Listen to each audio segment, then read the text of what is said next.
National Organization of People Living with HIV, the Assistant Commissioner of the Law Reform Commission, and we shall proceed to have a plenary. Then we shall have final remarks by Mr. Milton Tio, the Director, Correctional Services from Uganda Prison Service, and we shall close. Ladies and gentlemen, we're going to first start with prayer, and we shall have a prayer by Miss Christine. Christine Appeal.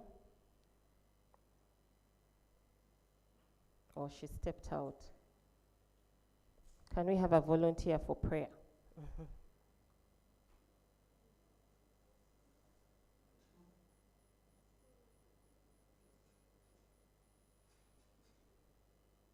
Thank you.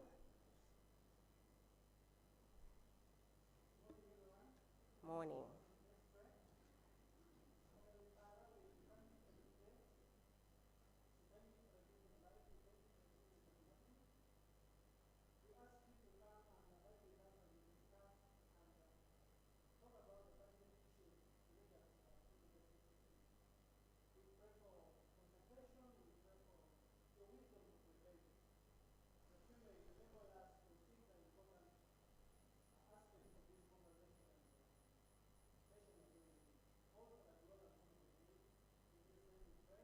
Amen. Thank you very much. I also feel that it's important for us to know who is in the room. So I'm going to give an opportunity for us to introduce ourselves. Can we have someone move with the microphone? We can start from this table here.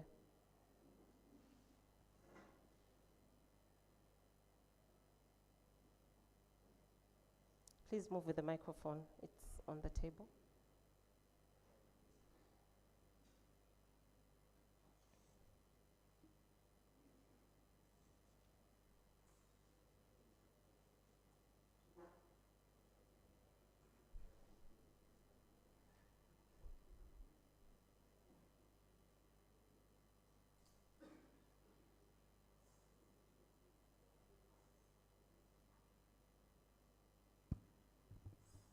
We can start with Miss Geraldine.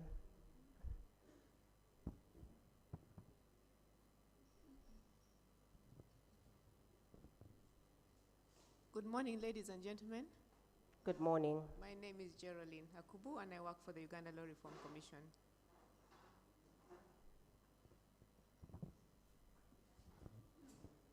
Good morning, everyone. Good morning. My name is Beatrice Were, and I'm the chairperson of the National Forum of People Living with HIV and AIDS in Uganda. Good morning, ladies and gentlemen. My name is Ayebare Proskovia. I am an attorney with the Office of the Director of Public Prosecutions, and I am also the coordinator of the ODPP Global Fund project that brings us here today. You are very welcome.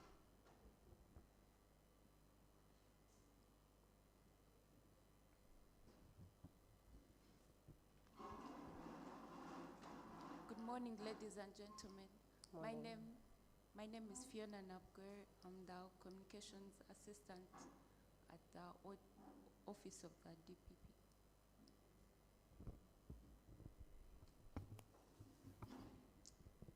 Good morning, ladies and gentlemen.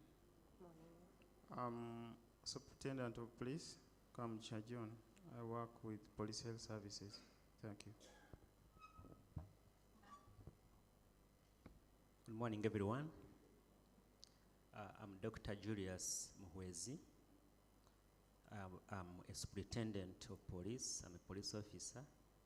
I work with the police medical services, and I'm also in the unit that coordinates HIV, TB, and malaria. Thank you.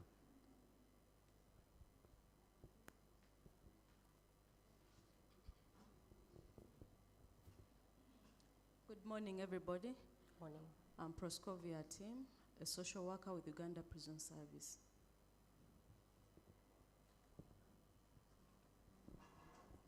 Good morning. I'm ASP Pedun in Charity Buyat, Assistant OC, Luzira Women Prison. Good morning, everyone. Morning. I'm an assistant superintendent of prisons, Kanyes Hassan, an assistant OC at Kampala Man Prison.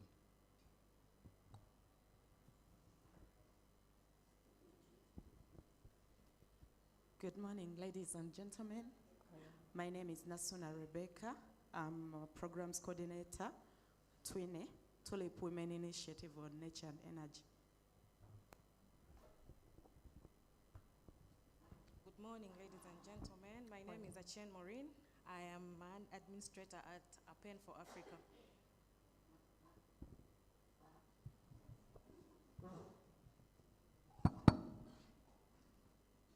Good morning, ladies and gentlemen.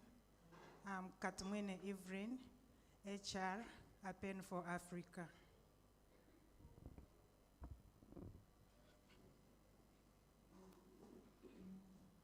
Good morning, ladies and gentlemen. I'm Inspector of Police, Chigos Godfrey. I'm a medical clinical officer attached to Naguru Police Health Center 4. Good morning, everyone.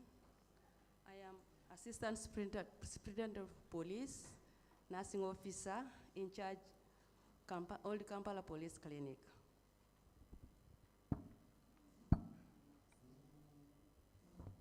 Good morning, ladies and gentlemen.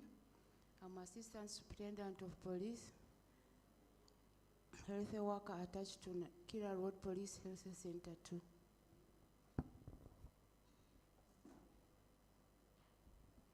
Thank you so much. Good morning, everyone. Morning. Inspector Millie Grace Waiga, Deputy Nursing Officer, Deputy Chief Nursing Officer, Uganda Police Force. Good morning, ladies and gentlemen. Morning. I'm Assistant Inspector of Police. I'm attached to Zambia Police Health Center for a health inspector. Good morning, everyone. I'm Assistant Inspector of Police Mugureyo Van, Orthopedic Clinical Officer attached to SIU Chireka Health Center 2 Stroke CIA Headquarters Health Center 2.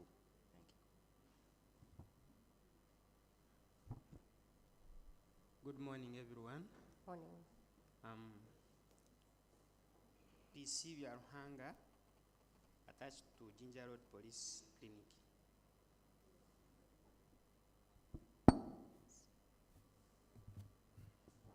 Good morning, everyone. Morning. I'm Corporal Grace Mulongo Joan Rachel from Chigo Women.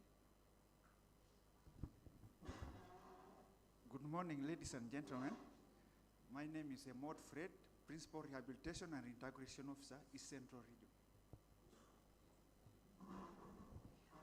Good morning, everyone.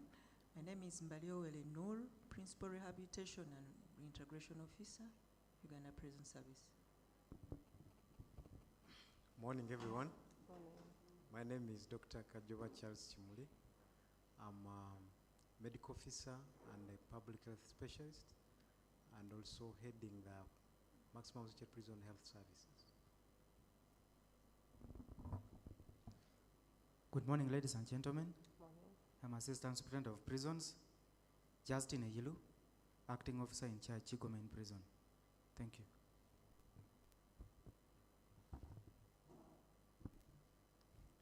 Morning, members. Morning. I'm Dickens Asimwe from Uganda Police Force.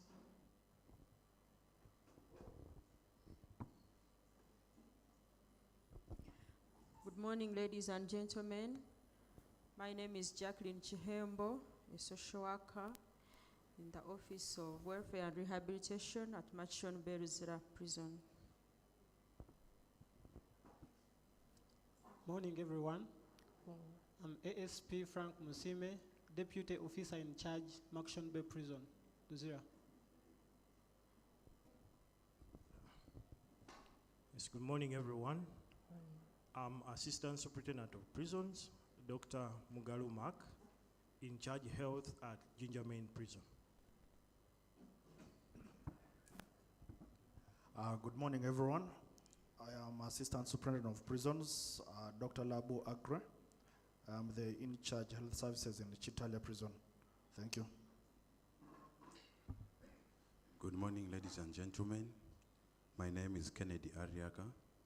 I'm a senior rehabilitation and integration officer at Kitalia Farm Prison. Thank you.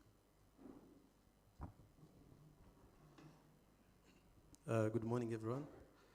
I'm Assistant Superintendent of Prisons, Simon Peter Sima, Assistant Officer in Charge, Upper Prison, Luzira. Thank you. Good morning, everyone. Woman Sergeant Vironj Catherine, Fleet Manager, Police Health Service, attached to Emergency Unit.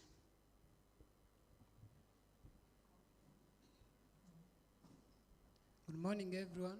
My name is Mugais Jamil, prison warder from Kitalia Farm. Thank you. Good morning, everybody.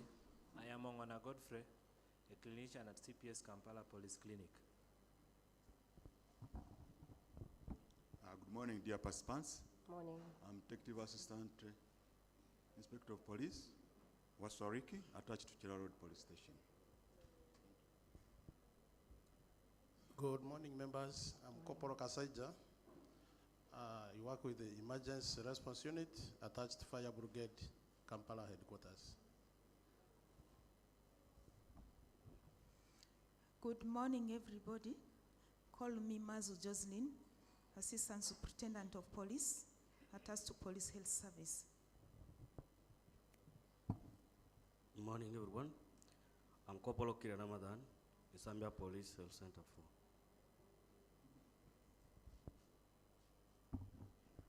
Good morning, everyone. Morning. I'm PC Kambasu Andrew, attached to Kawempe Police Health Center 2.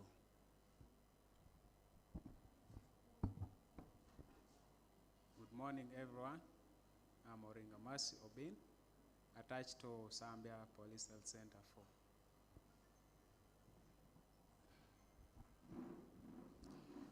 Good morning, ladies and gentlemen. I'm Ipero Evelyn Docas, Police Constable. I work with Zambia Police Health Center 4. Good morning, ladies and gentlemen. I'm Tyra Janina. I work with Uganda Police Force.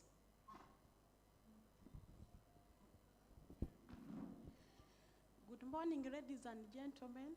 I'm Corporal Atugonza Margaret. I work with Uganda Police.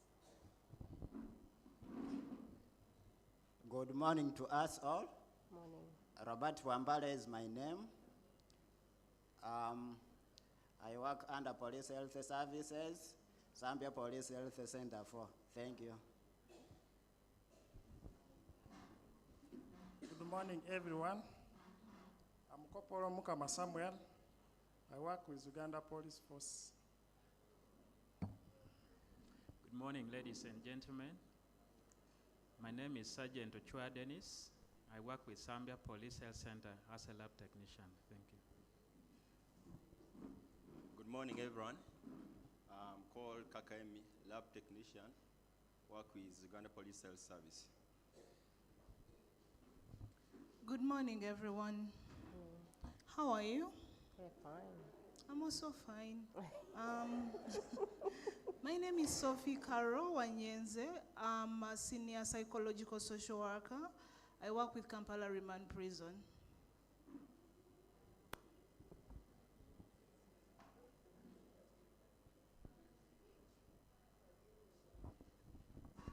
Good morning, ladies and gentlemen. My name is Bena Asimwe. I'm a PLHIV and a youth advocate. I also belong to a movement living with a movement of women living with HIV in Uganda.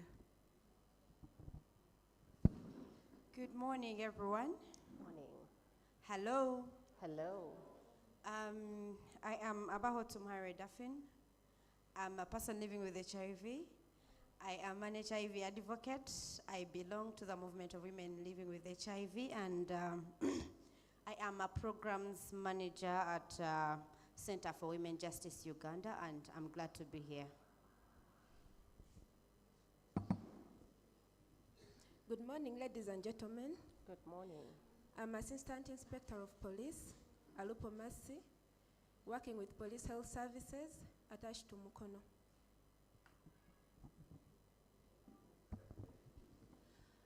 Greetings, everyone. Greetings. Ivan Nabdomba is my name. Attached to Natete Police Station. Nice to meet you.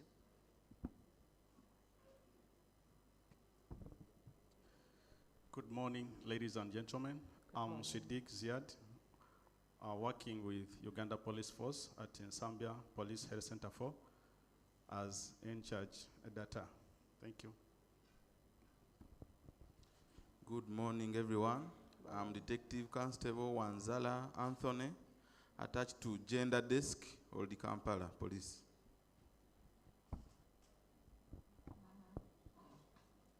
Good morning, everyone. I'm Corporal Atuhire Marion, attached to Nsambya Police Health Center 4. Morning, everyone. Morning. I'm Assistant Inspector of Police Onen Solomon, TB focal person for police, attached to Nsambya Police Health Center 4. Thank you.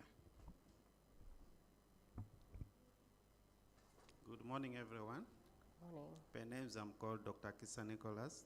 I work with Uganda Prison Service in Luzira. Good morning, everyone.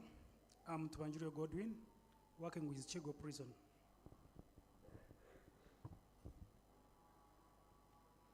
They finished? Okay. Thank you very much. Once again, you're very welcome in your respective capacities to this meeting. We shall now proceed with the first presentation, which includes introductory remarks, and this is going to be by the project coordinator, Ms. Ayebare Proskovia.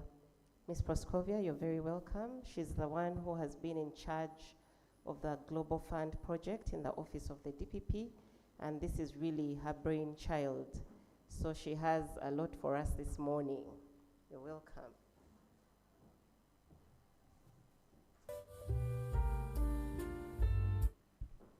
Thank you, Madam Jackie. IT, can we have it displayed for the rest of the people who are not accessing the laptop?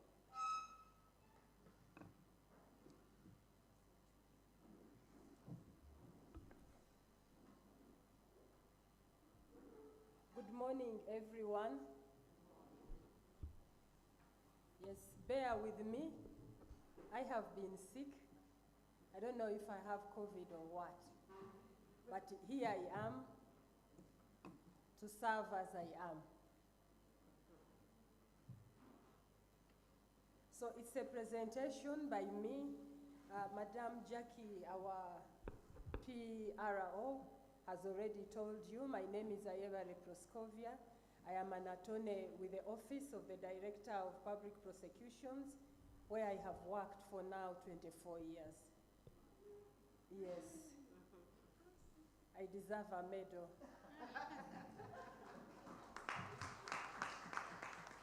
Ladies and gentlemen, this is a meeting of middle managers. For lack of a better name, we should say foot soldiers of the criminal justice system. We are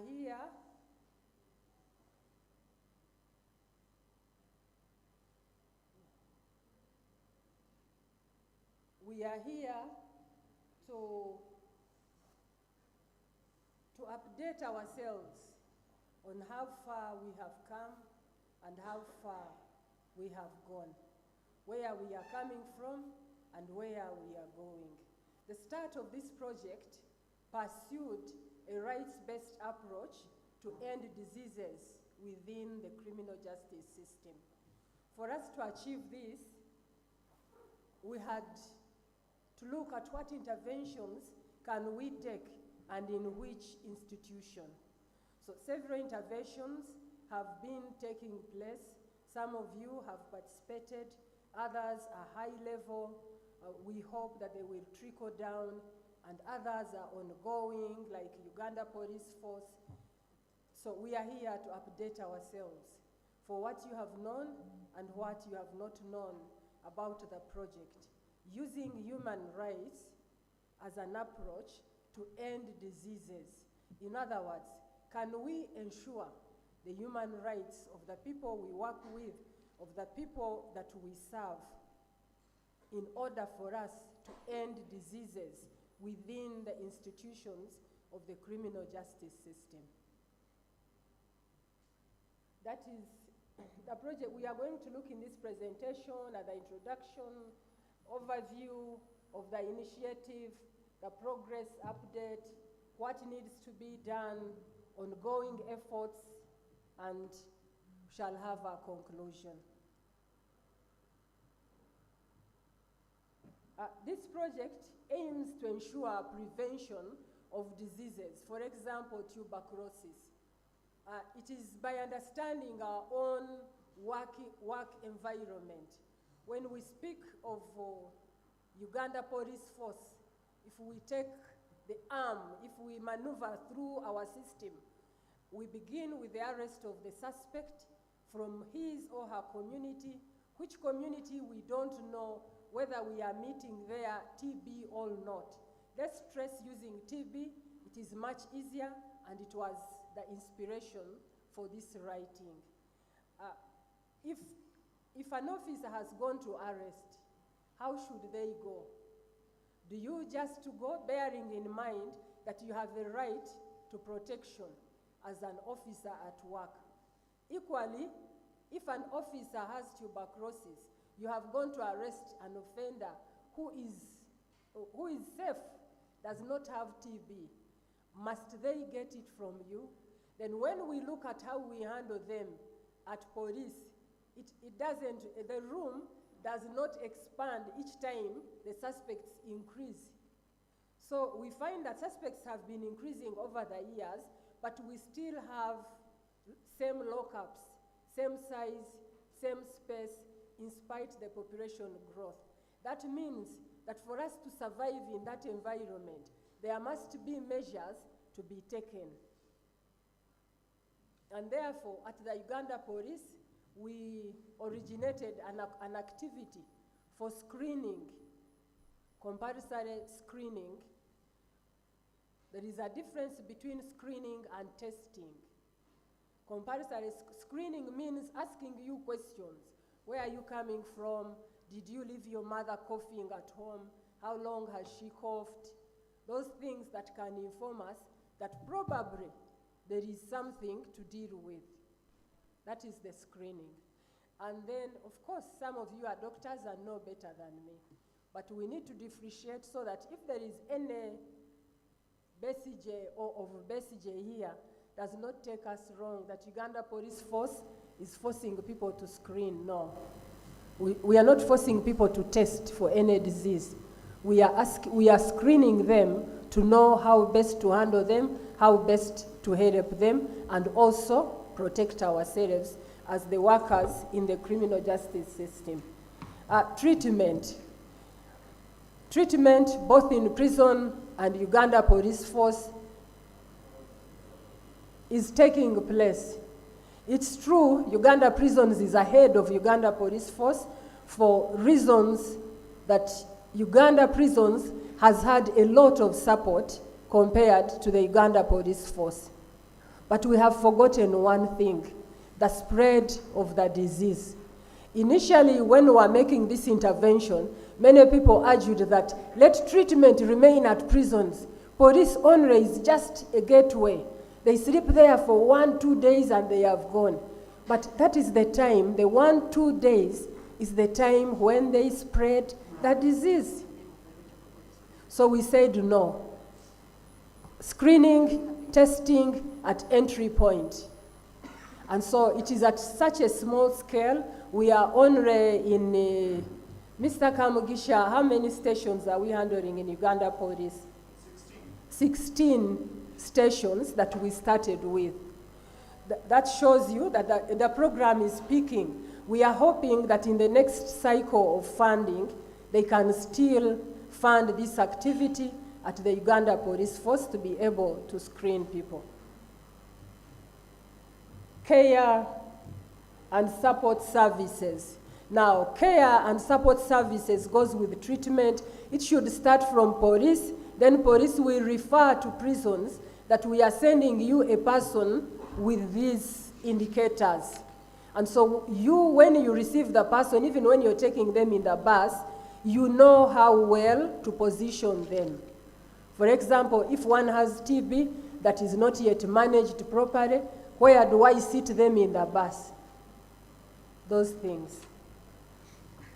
Support services, of course, it goes to feeding. Is there water? Is there food for a person who is on medication at the time they need to take medication? We all know. Then we have the issue of Uganda prisons, of course, with food. And when you transport people to court, there is some management to be done. May not be for us, but the top managers, I believe, are taking it up. Also care, upholding human rights. Uganda Prisons now has taken off with a program for upholding human rights, but by sensitizing ourselves, that is at Uganda Prisons, and also through peer education or peer educators. So a team of peer educators, the trainers of trainers team of 34 persons was passed out the other week. And we are hoping that they will be implementing that which they learned. There is also a manual to enable the Uganda prison services have both continuity and uniformity of this service.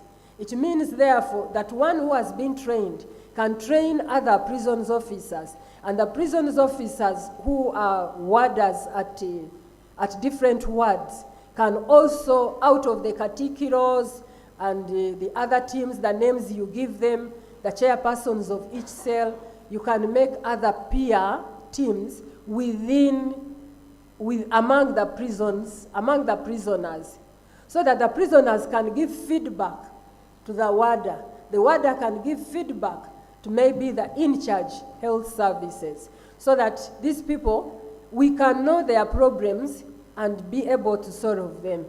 The manual also caters for the social aspect, to make sure that we deal away with the stress among the Uganda prisoners and help them to understand that they are not condemned. It's a correctional time. They can do it and finish it. And when they go back, society expects them to be decent citizens. To that end, that would be informing the main goal or the mission statement of criminal justice, that we are striving for a criminal justice system, or we are striving for a Uganda that is free of criminality. The only way we can do it at our end is that each person we receive, we touch them in such a way that when they go back, they are better people. We don't expect them to come back the way they are doing these days. Those who work in prisons, Uganda police, and even prosecutors, you must have noticed that there are people who are almost habitual offenders continuously. They want to be in prison, you can easily put it, than being at home. What progress has been made further? We are striving for strengthening of the legal framework. You have heard that we have in the House the Uganda law reform, and we have been working hand in hand with them to amend the sections of the law which otherwise the communities that live with HIV have guided us, and we have accepted that such sections are stigmatizing. And where there is stigma, ending HIV is far away from reality. Advocacy for amendment has been done. Several meetings have been held with the Uganda parliamentarians, the running parliament, and we are hoping that they have heard our voices and they will touch the respective sections. Decriminalizing behaviors related to HIV, TB, and malaria, so that we don't have to criminalize the diseases, but rather the crime. We focus on the crime than what disease one is carrying. It may not, after all, matter. People do not do what they do because of the disease they carry. we would be looking only at the surface, but we will miss the point. Behind every crime, there is an intent, and it should be that intent that we should look for and punish. But I do not think that the disease has anything to do with such an intent. A man who murders today, a man who rapes, a man who defiles, a woman who defiles, would have defiled with, without HIV.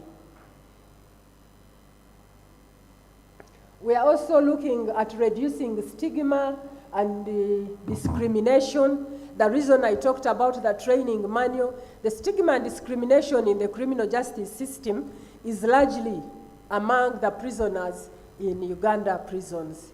It becomes difficult for them to take medication. I usually refer to, there was an MP arrested, and when he was talked to at Uganda prisons, he submitted for testing. He was tested positive, HIV positive. And the man was in denial for a very long time.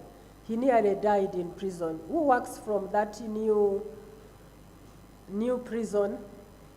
It's called what? Chitaria, the beautiful prison. Yes, when you reach there, you think you want to stay until you see prisoners. It is such a well-built institution. Yes, I've been there. I have visited them. So we are trying to see that at Uganda prisons especially, you have a continuous program for prisoners to sensitize them against stigma. If we can do away with the stigma and people are taking medication at Uganda prisons, then there will not be multiplication of diseases coming from prisons now back to community. Ensuring access to justice and legal support. We are working with several organizations, Uganet, TASO, International Women's Community East Africa, and these coming to ensure that persons who otherwise would fear to come to justice, for example, a defiled child who is HIV, they are already stigmatized and would fear to come to testify in court. So we lean on these organizations on work that we cannot do. For example, we are not able as prosecutors to reach out and say, well, if you have HIV, it is no problem. We may not do that. But Ichwea, Uganet, TASO, they have specialized services to do that. And because they associate with such a problem, so people listen to them very quickly, and if we brought them on board properly, they can help us to bring many people to access justice, even if they are sick. And they also give legal support, like Uganet gives legal support for people who cannot afford, but if they are suffering from HIV or are affected by tuberculosis, and therefore the origin of the problem is the stigma. Training and capacity building, this is one of them, to help us to understand that there is actually a problem. Yesterday, I attended a meeting and I was a bit embarrassed. The gentleman who is a parliamentarian, who we have ever trained and taken through this program, was at a panel with me, and he submitted that he does not see any problem with the law as far as criminal justice is concerned. So I felt we had not done much, and probably sensitizations must continue. I had now to remind him, didn't we talk about this? Didn't we talk about this? Doesn't it affect this way? He said, oh, when you talk like that, then I knew that the workshop had been wasted for some people. So let us not be like that. Let us try to, if you don't understand, there's going to be a session for asking questions. Why not? We ask. If you ask those who met me before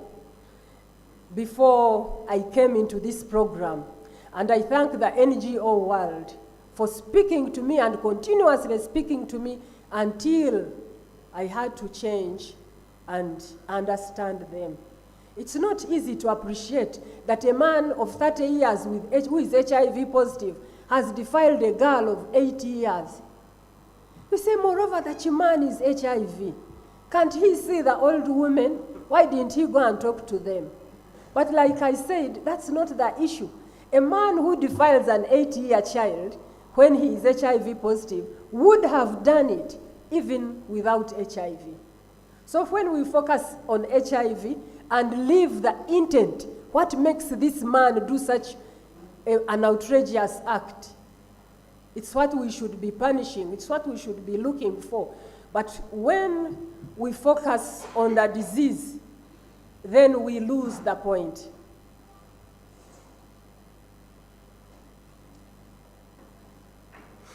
Madam PRO, we have Mr. Tio in the house. It's not my responsibility to introduce him. You will do the honors probably after the presentation.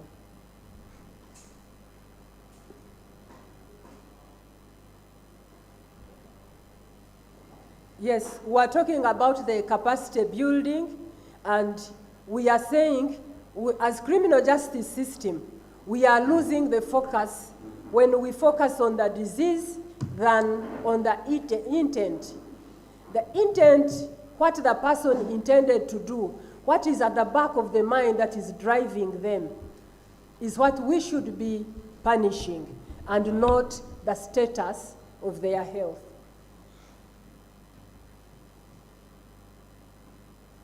That we understand them, and therefore we come to their aid to give them psychosocial support, to talk to them. I am happy that you have systems, you have, they are called justices of what? Yeah? Justices of peace, through which the prisoners can reach. You also have social workers, the prisoners can reach their people, but of course, it's not enough. And so, we have to love them. If I use that word very well, we have to love the prisoner. Since for us, we are not court which is going to decide, let's just love them. Treat them with humane attitude, so that at the end of the day, we know that they are going back to society, and it will come back to us. They are part of us. So what if we harden them so in our own society? If we soften them and show them that they are still useful, we are making a better Uganda.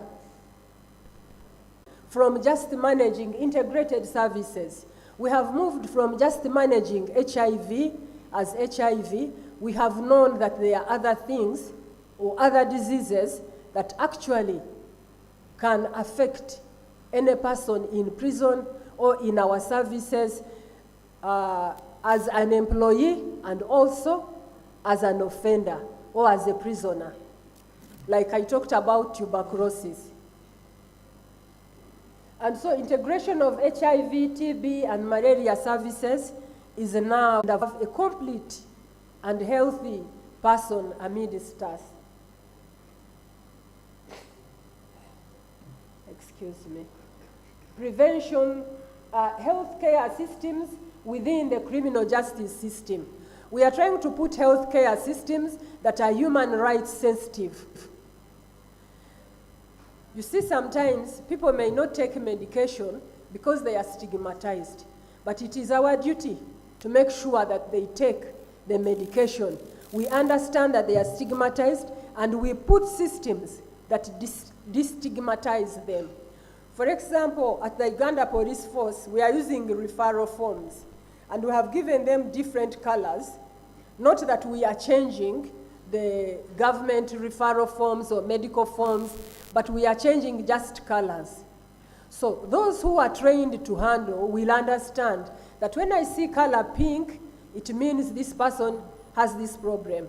If I see white, it means I want the prison staff to take it up with immediate effect.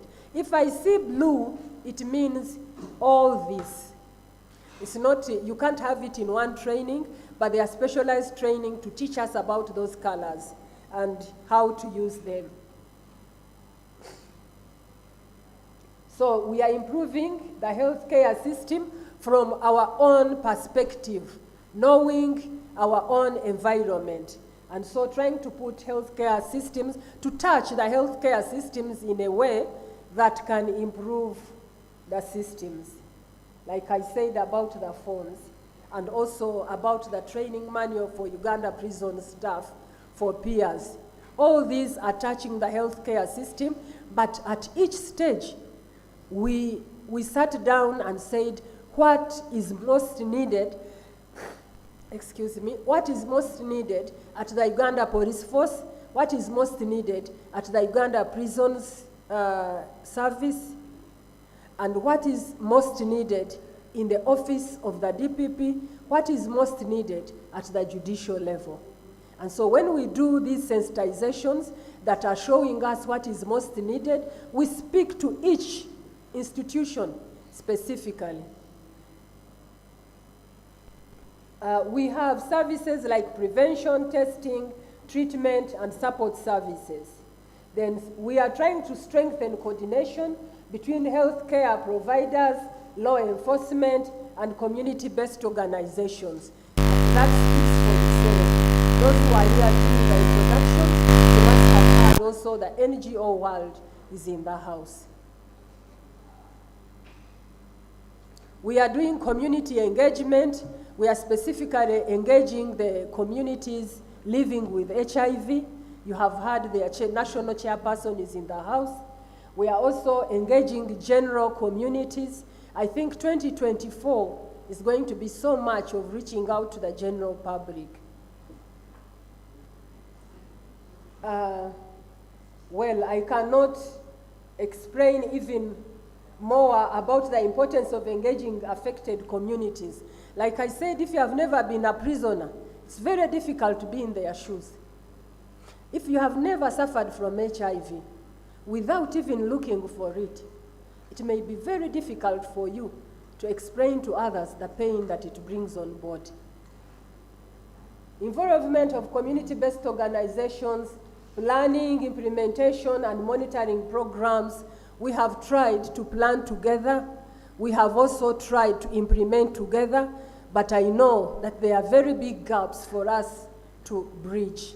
And the program is still going on. We have been promised by the Global Fund, and we are hoping for the best. Tailoring services to specific community needs. We have also tried that.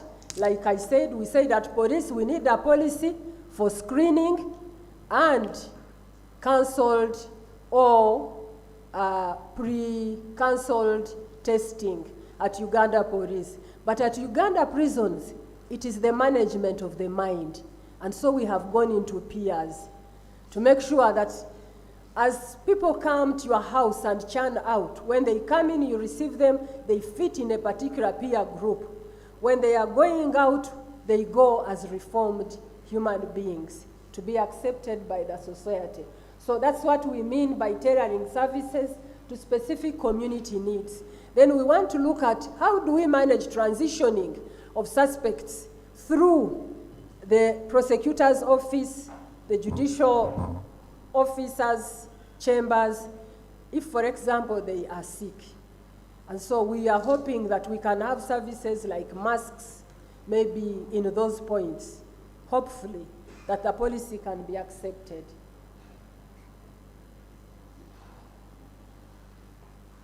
What needs to be done, therefore?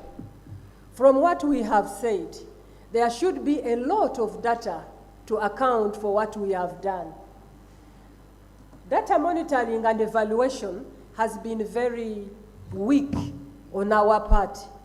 And because we don't have the means, and when we say the program is human rights powered or related, then I don't know why in Uganda, when we speak about human rights, people are up in arms.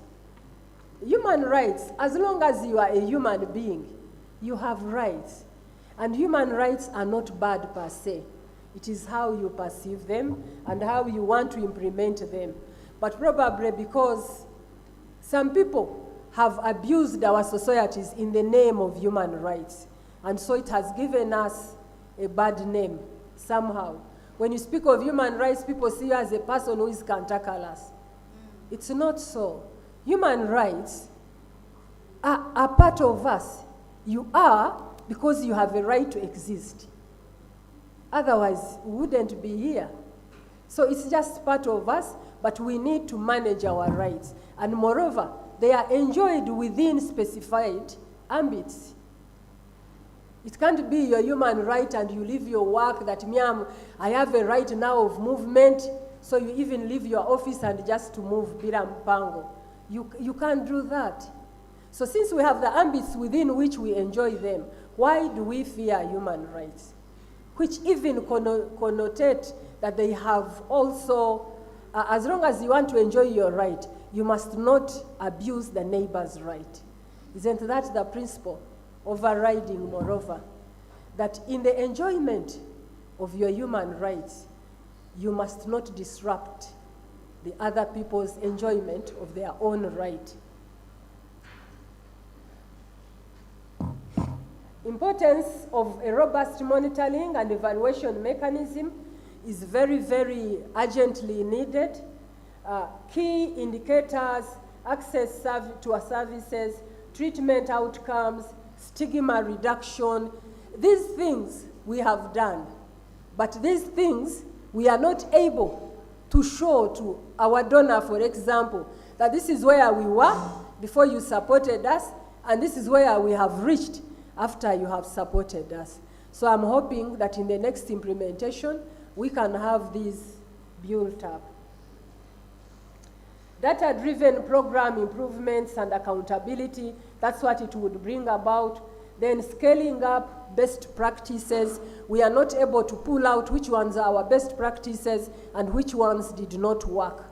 So if we have data collection, if it is boosted, then we can be able to know what worked and what did not work and what we need to do. Identification of successful approaches and interventions, that's what it is. Scale up across regions and countries. Now, if we have a practice that has worked here, Kenya doesn't have to struggle. TZ doesn't have to struggle. Southern Sudan doesn't have to struggle. They can just pick it and map it in their own system. Wouldn't that be wonderful? That people are coming here actually to, you call it what, to benchmark. It would be very good that people are coming from world over to benchmark. And I want to tell you one secret. We are the first ones in the whole of Africa to implement a rights-based approach to end diseases. Moreover, in the criminal justice system, we are the first ones. And so people should be coming here one of these years to benchmark. So we have to go out and up our game.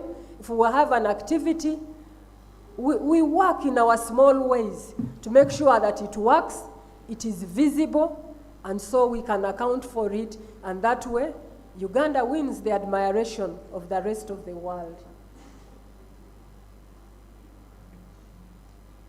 Sharing best practices, lessons learned, and innovative strategies.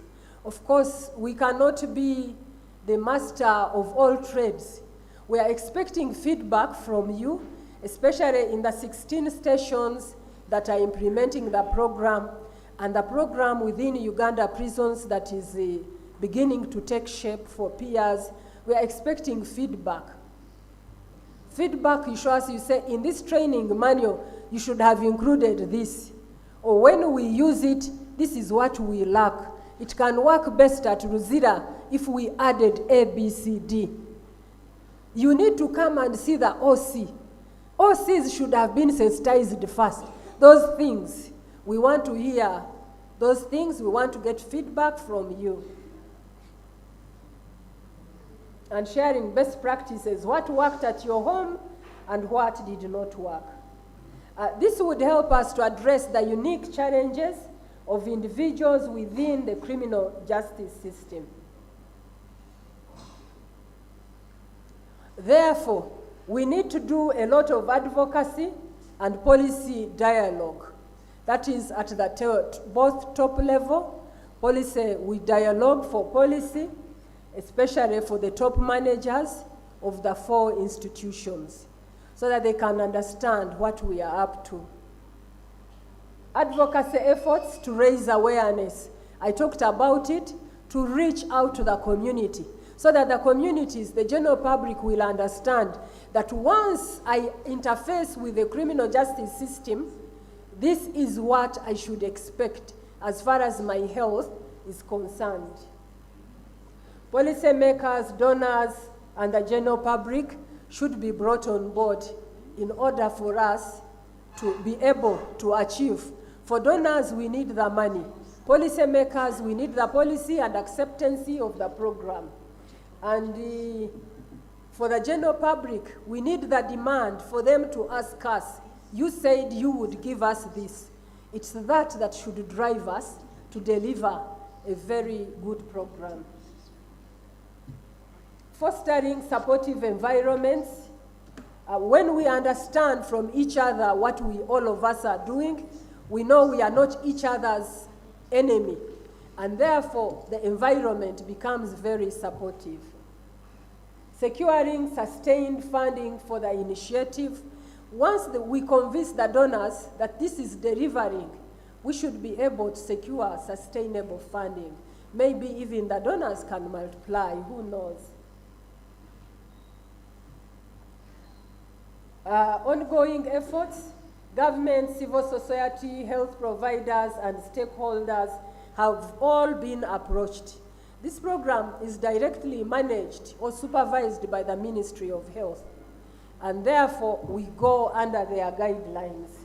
Civil society have been brought on board because they tell us the society feeling or thinking of what we are in the criminal justice system. Health providers, like some of you are also on board, and many other stakeholders. Protecting, promoting rights and health within the criminal justice system is one of the ongoing that requires collaboration. We need a lot of collaboration from different NGOs and from different stakeholders. Each of us can bring somebody on board so that we speak one voice. In conclusion, therefore, we have what it takes to do better in the area of health within the criminal justice system. We have organized institutions, we have good leadership, and readily available support, both internal and external. Internal, I mean our leadership, institutional leadership, and external, I mean the communities that I described above, together with the donor world. We really have them in our support. We just have to be organized and use the money properly, as it were. I therefore want to thank the donors, the leadership of our different institutions, all stakeholders, for example, the parliamentarians, the Ministry of Finance, the Ministry of Health, Uganda AIDS Commission, Uganda Law Reform Commission, TASO, NAFOFANO, and all the other partners. Ladies and gentlemen, thank you very much.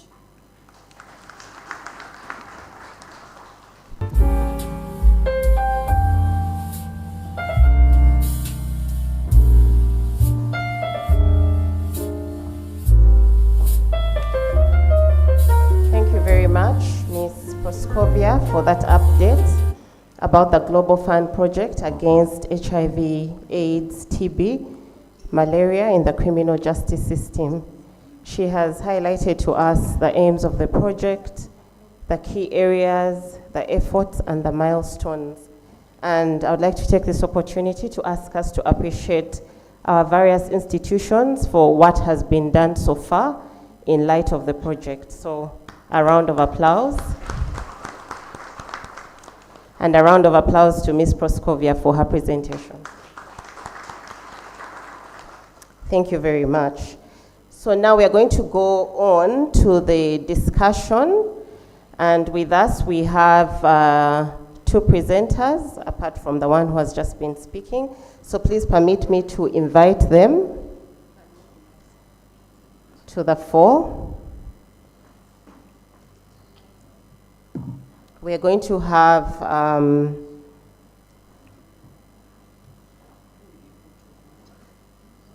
the chairperson of the National Organization of People Living with HIV, that's Ms. Beatrice Were. You're very welcome to the fore.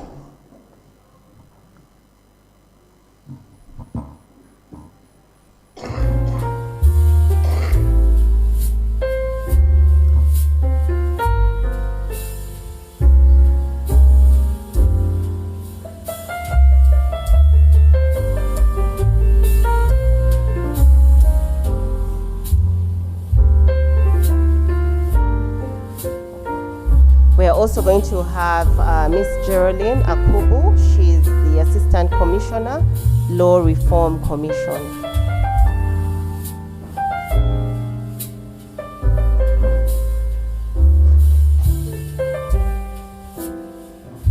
Joining them will also be Ms. Proscovia Ayebare, Senior State Attorney, and also Global Fund Project Coordinator.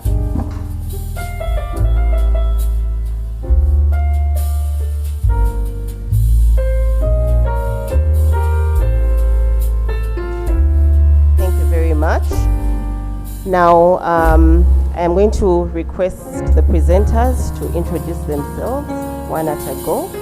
Let us know who you are, your designations, and anything more that you'd like us to know about you.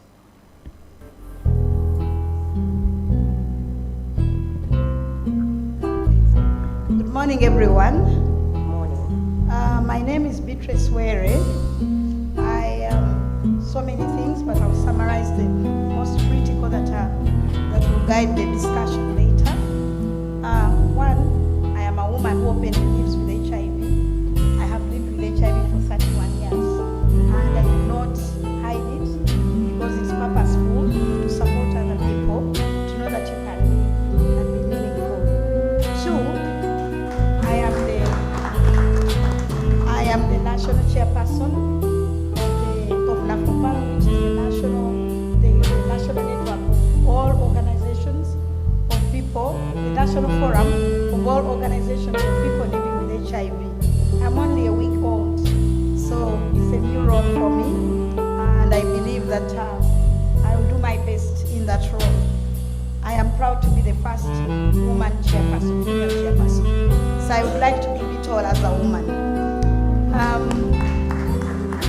The other thing that I just wanted to mention is that I have worked with PROCI in these spaces of this work, but mostly as a board member of UGANET, the Uganda Network of Law Ethics and HIV. So somehow I am a bush lawyer. I know things around the law a bit. Through that kind of engagement, I can say I am a bush lawyer, so I know some few things about them. But I'm a renowned activist on issues of HIV, particularly as they affect women. That is where I really lean most, because I chose to transform my personal experience into a brand of activism that really speaks out on issues that affect women. Finally, we started a new movement, considering that HIV is with us for a long time. With a few colleagues of mine, we started a movement of women at 40, that's how we run ourselves. But it's really an effort to bring back the voice of women living with HIV, because it had gone mute in this country. So we are reviving that voice and rebranding, and we are also mentoring young women to take up the mantle. As those of us who started it are growing older, we would like to leave a vibrant team of young women, and I invited some of those young women to be in the room. I'm sure you heard them introducing themselves. Daphne and Bena, they are right behind there. So that is some of the work that I'm doing.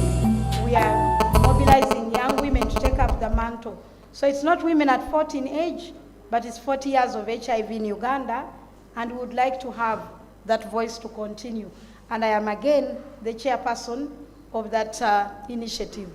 I want to thank you. It's long, but that's who I am. Thank you so much. Thank you so much. Thank you so much. It's good to know who is right before us. Miss Geraldine. Good morning, ladies and gentlemen. Good morning. Mine will be much shorter than what you just heard from Beatrice. My name is Geraldine Akubu. I work for the Uganda Law Reform Commission. I am an assistant commissioner at the commission. I have been involved in this area of HIV and legislation for a very long time. From the time of the drafting of the current act, I was actually the lead person behind the drafting of the act.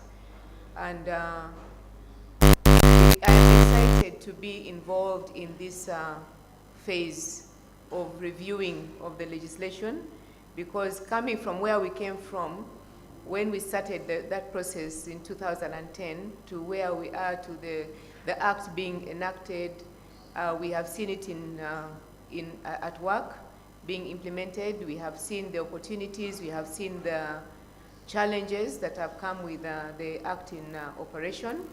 So I'm excited to be part of the process to review the act, to see that we have a law that better meets the needs of the society in Uganda. I don't know that I want to say any more than that at this point, but I'm happy to be here. Thank you very much, Ms. Geraldine. And now we have Ms. Proskovia. Please tell us a bit about yourself. Yes, you've already heard my name. I am Ayebare Proskovia, working with the Office of the Director of Public Prosecutions as an attorney, and I have worked in different respects, and I have also worked with both international and national organizations. At the international level, I have worked with the United Nations Mission in Eritrea and Ethiopia as a human rights officer. I have also come back by decision to come back to my mother institution, the Office of the Director of Public Prosecutions, to prosecute, but also to cause a change using a human rights approach. I have appreciated human rights, and I have known that other than an agitating arm, the way it began in the West, it is actually a development engine if we properly manage it. And I am here to offer myself for both country and for self-satisfaction that I reached that which I desired deeply. I am the innovator. I have been implementing this program since 2017. You have been told. I have learned from them, truth be told. I have learned a lot from them, and I have learned to be softer. It's not easy for a prosecutor to say, well, the victim has a problem, but even the accused person has a right to enjoy. I look forward to a health reformed criminal justice system, and I pray, as you pray for me, that the Lord God will give me both vision, wisdom, and energy to execute the task at hand. I have enjoyed a lot of support from both our top management, that is at the office of the DPP, and the top management of Uganda Police, and the top management of Uganda Prison Services. It is overwhelming, and for me, even the sky will not limit us. And I am happy today to discuss the questions of the law and how they affect the delivery of criminal justice. Thank you. Thank you very much, Ms. Proskovia. So now, it's a pleasure to have distinguished presenters, as you have heard. They are people of distinguished caliber right before us. We are here this morning to discuss issues of the Global Fund project to combat and control 3 diseases mainly: HIV, AIDS, tuberculosis, and malaria in the criminal justice system. Our dear presenters, we know from your experiences and from how you have described yourselves and the work that you are doing a lot in relation to this area. So we would like to hear from you about what you are doing and the experience so far, what you see in the future in relation to this Global Fund project. So we're going to give you an opportunity to make presentations, brief presentations, before we go into the plenary about the Global Fund project and your respective areas. We will start with Ms. Beatrice Were. Thank you so much. The starting point is for us to acknowledge that AIDS has been here for 40 years. As a country, we have struggled for 4 decades with this epidemic. And there are things that we have learned over the years. Remembering the first phase when we were in shock as a country, then we moved into a bit of stability when we had gotten information about what to fear and what not to fear and what to do and what not to do as a country. And we've gotten to a stage where we are now with the good news that there is treatment that can make a person living with HIV live longer and a meaningful life and healthy.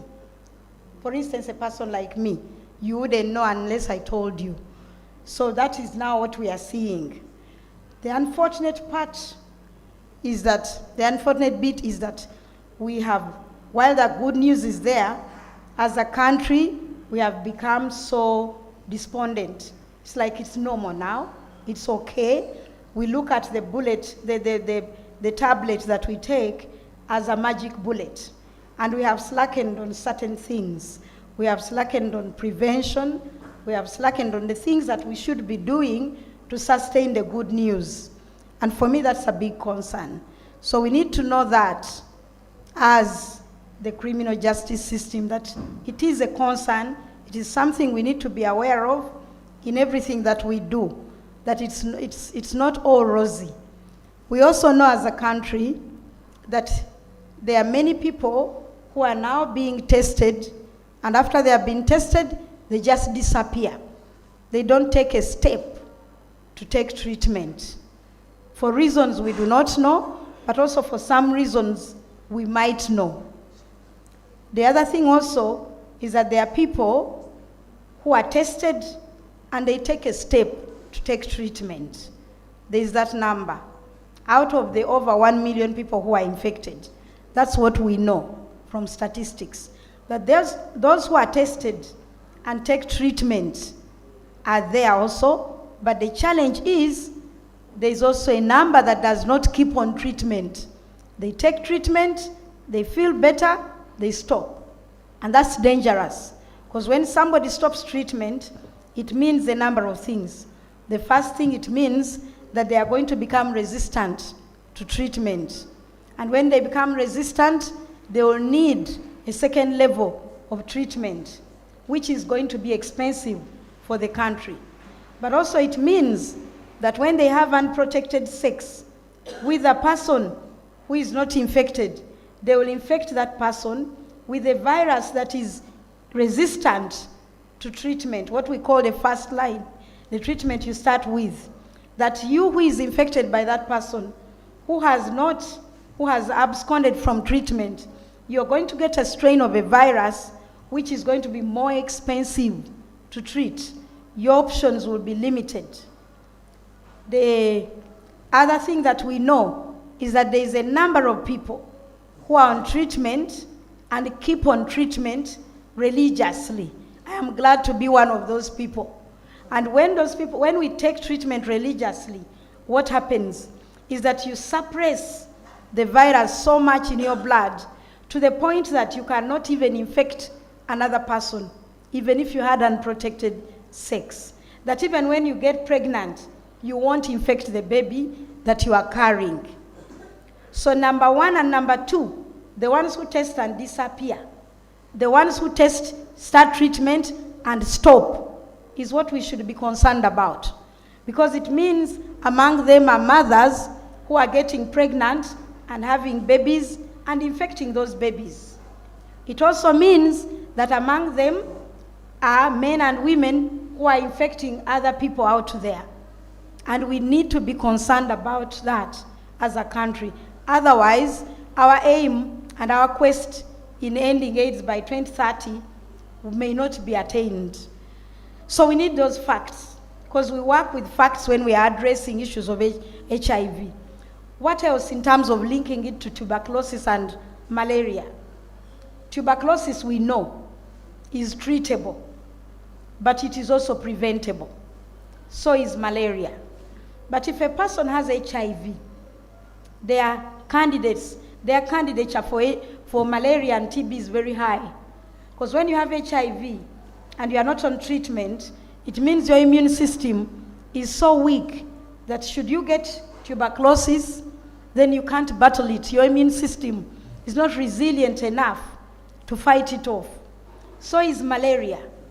So we need to understand that these three diseases are a burden in this country and that we need to do something about them every time we interact with people.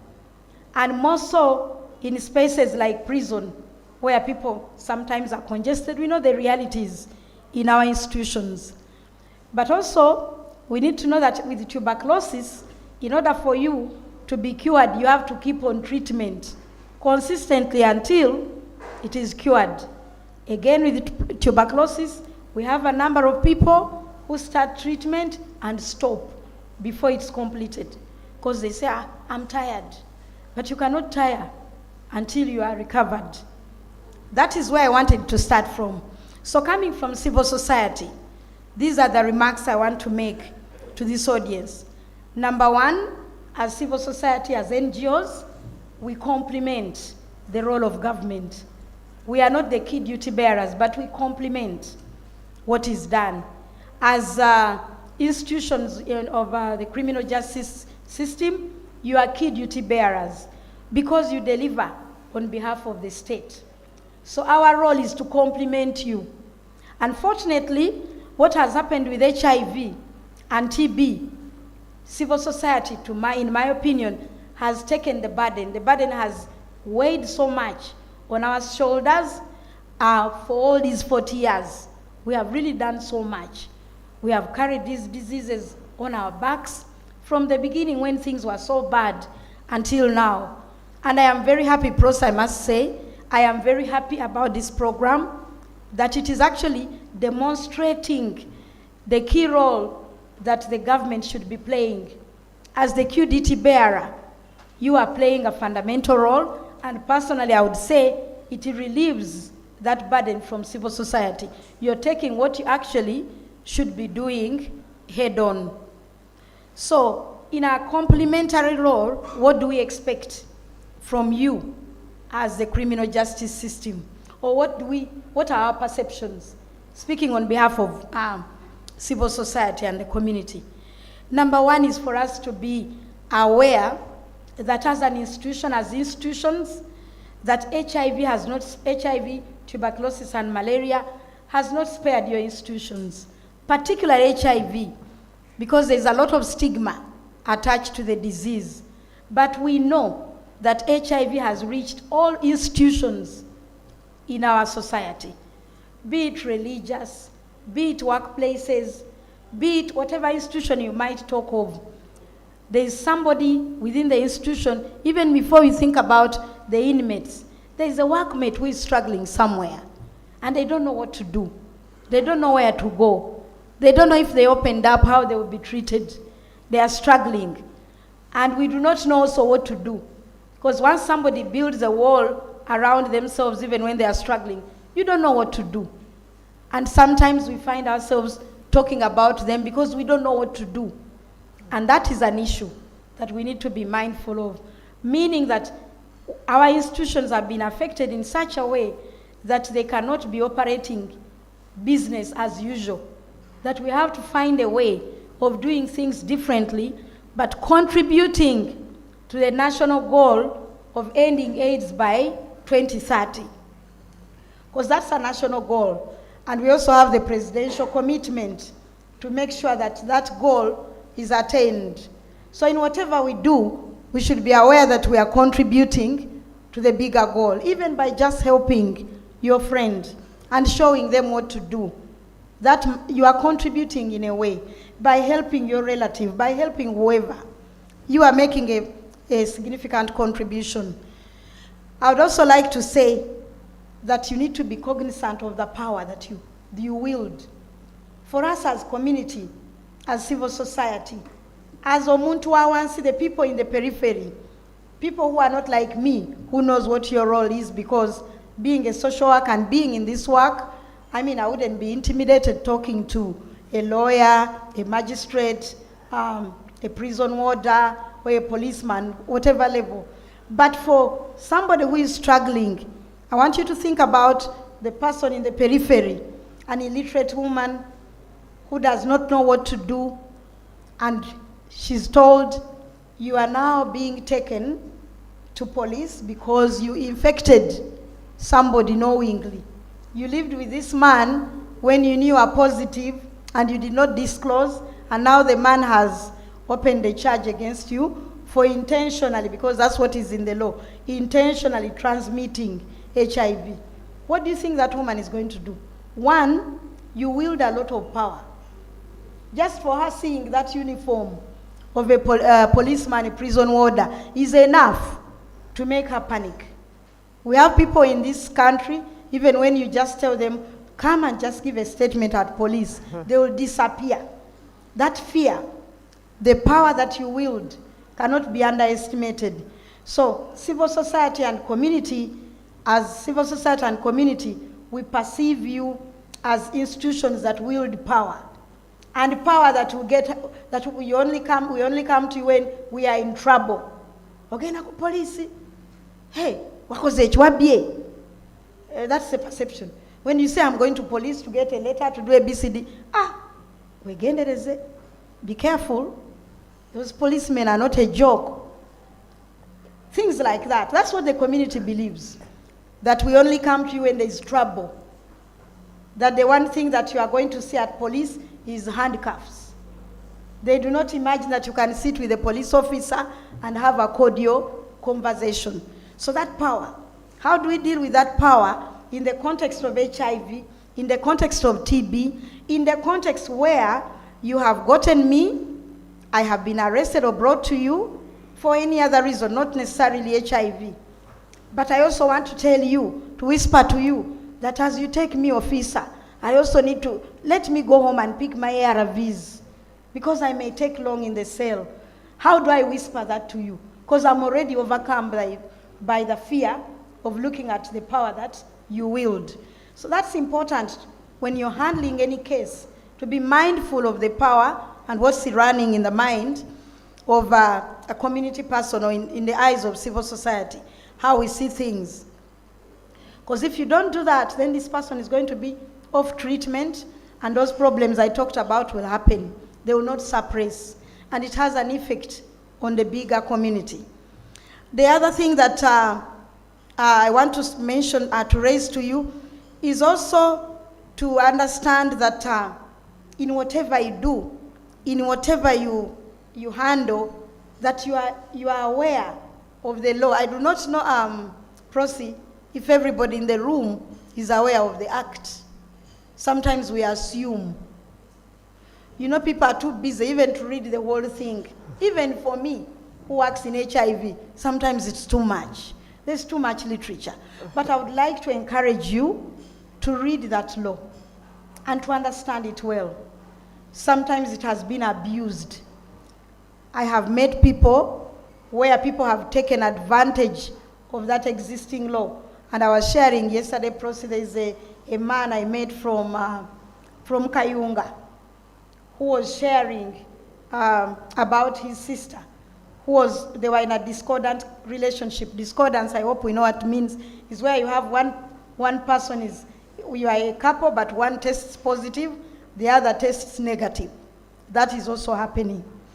And what happened in this case, it was the woman who was negative, who was positive, and the man was negative. So when he was tired, you know how people get tired of these relationships? When he was tired of the relationship, he has seen a young one who is more sexy than Mama Wabana, then what does he do? He uses the law. He wants her out of the house. And the woman is like, how? This is our home. This is our matrimonial home. She's legally married. So what he does, you know how our system works, and I don't want to say that it's everyone, he bought his way through some police station near their home, and what they did is they intimidated the woman. You must get out of the home because he's going to take you to court for intentionally transmitting HIV because you are positive. So you want to intentionally transmit HIV to him. Because the woman didn't know her rights, because she was illiterate, because again of the power again that you wield as a policeman, and also the power that the man wields as the head of the house, the woman had to go away. She said, instead of taking me to court, instead of taking me to prison and I wrote and leave my children, it's better that I go away. She went away with her 4 children. She did not know her rights. So we need to understand this law and apply it properly, and apply it with sensitivity, but also apply it with knowledge so that we know that in HIV there are these dynamics of couples that may be discordant. So some people are beginning to abuse that law. And it's important when we understand this law that we should address crime as crime. And one of the things that law reform is doing is really to review the law, because as civil society, we are concerned about the contentious aspects of the law. Within the law, we have three bits that we are concerned about. The first one is the clause that criminalizes you for intentional transmission. And Pros will talk more about that.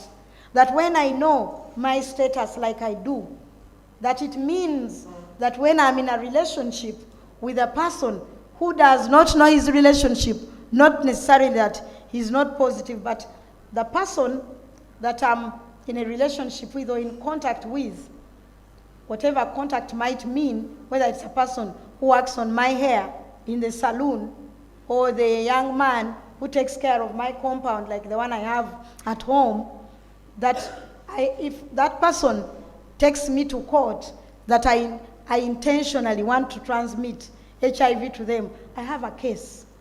Knowing my status does not mean that I intentionally want to transmit, that I should be able to tell that person. So it is a very challenging situation that when you are dealing with the law, you need to be mindful about. The other clause we are concerned about is also the issue of disclosure, mandatory disclosure in the law as it is now. That when you know your HIV status, that when you are tested in hospital, and mostly it's us women who are victims of that, because we are the ones who interface with the health facilities more during antenatal. And now we have a policy of test and treat. That is a government policy by Ministry of Health. At any point when you go for treatment, you are tested. For women who are expecting, it's much easier. So when I'm tested during antenatal and I'm told, Beatrice, you are positive, it's incumbent upon me to disclose to my spouse the law, that is in the law, that I should disclose. And that when I don't, within a certain period of time, the doctor or my health worker is empowered by the law to disclose to my husband or to my wife. That is a challenge, and that is bound to bring what we have seen in a number of cases. It brings gender-based violence. It brings problems at home. It also infringes on the right to privacy and confidentiality. But it is in the law. So as you are applying the law, because you are now human rights conscious, you need to be aware that there's a problem with the law, that it violates the fundamental human rights of this very person that is before you. But in some cases, people say, no, me, I'm a police officer, I'm supposed to follow the law. I don't want to hear your stories. You human rights activists, You have too much kimbele. That is the attitude we get. But now that we want to have a criminal justice system that is centered on human rights, we need to be aware that the law as it is violates the fundamental human rights of the criminal, or the suspect, that is before you. Because for some reason, it was passed the way it is, but as civil society, we are in court, we are trying to see that this is overturned, that these uncomfortable clauses are repealed. What is important is to address crime as crime. If I have raped, if say I was a man and I have raped, rape is rape. And you know this better. In the penal code, rape is already taken care of. Take me as a rapist. But don't use my HIV status to again become more harsh and treat me differently, because rape is rape. The other issue is, I talked about applying science and human rights. We would expect you as a criminal justice system that as Prosi has taken you through this project, we expect you to be officers that will apply science and human rights in your work. Because in HIV, in malaria, in TB, in public health, we apply science. We don't apply emotions. And it is important to keep abreast with the science. And what do we know today about, in terms of science, where we are at with HIV? I have already told you that we know that when you take treatment so well, you reach a level where you cannot transmit. You are not cured, but you cannot transmit. That is what has helped a country like Botswana to beat this epidemic. With Botswana now, you don't see babies born with HIV because people are encouraged and supported to take their medicine well. In HIV language, we call it U is equal to U. U is equal to U. Sorry. When you are, sorry? No. Oh, it's the time. No. It's the time? Almost. Okay, I'm almost there. So when you suppress, you become suppressed, so you cannot transmit. That's what we mean in simple language. Okay? The other thing is treatment without interruption, which I talked about. We expect that you'll support inmates to keep on treatment and to have that treatment uninterrupted. That when inmates come in and they open up to you that they are on treatment, that they are on ARVs, that they are on tuberculosis treatment, malaria treatment, that you will support them to cope with treatment, because there's a lot going on when you are an inmate. You are worried about your sentence, you are worried about your family back home, you are worried about so many things. And for me, when I'm so stressed, I actually sometimes remember my medicine at the wrong time. So you can imagine when you are an inmate, you might end up not taking your medicine in the morning or completely forgetting. Now, you having this knowledge now, you can see you have a role to support what we call adherence. To adhere, to keep on treatment and keep on it well. The other thing is that we expect you to respect and keep the dignity of inmates. That even when I have HIV, I should be treated with dignity and respect. In some cases, you go in a sirimu, go kole misango, yeba nange. That attitude, I'm not going to say where I see these things, but you and I know that they happen. O ina sirimu, oli mubwenzi, ate waye kumukaza asidi, kati gwe tukolereji. What should we do for you? How much suffering do you want? Why are you disturbing this country? That attitude, please. Let us respect. Keep the dignity. I've come in because I've committed a crime. Now my HIV has become a public thing. And my Wenzi is also a public thing. Please, let's respect the dignity of inmates. I have talked about enabling adherence. Confidentiality I have talked about, and not being judgmental. I want to specifically talk about the group that I have so much passion about, women and girls. We suffer in a different way. you find, I was at one of the police stations very close to us here, which I won't mention. I had gone to do other things. And then this young girl came in, she had been raped. It was obvious her stuff was, the dress was dirty, and they needed, what is that form, Prosi? The PF3. So she was asking for that form, and we have it at Uganet. I kind of like wanted to interfere with the process and say, we can supply you with the forms. But the police officers, there were two ladies. Look at how you are dressed. Why were you moving at that time? What's wrong with you girls? But we are losing time. And I'm like, do they realize that she needs to go for PEP? We are losing time. Every minute you are spending, scolding and telling her all these things. She's running out of the time to have PEP, for heaven's sake. That we waste a lot of time on judging and harassing and being so, because we believe we are very pure. So let's think about all those things, because we now know the science. We know what can make things better in this country. And I wanted to finish by saying, again emphasizing, that please use your power in a manner that helps inmates to cope better and to keep on medication and to enjoy their life to the full, even when they have HIV.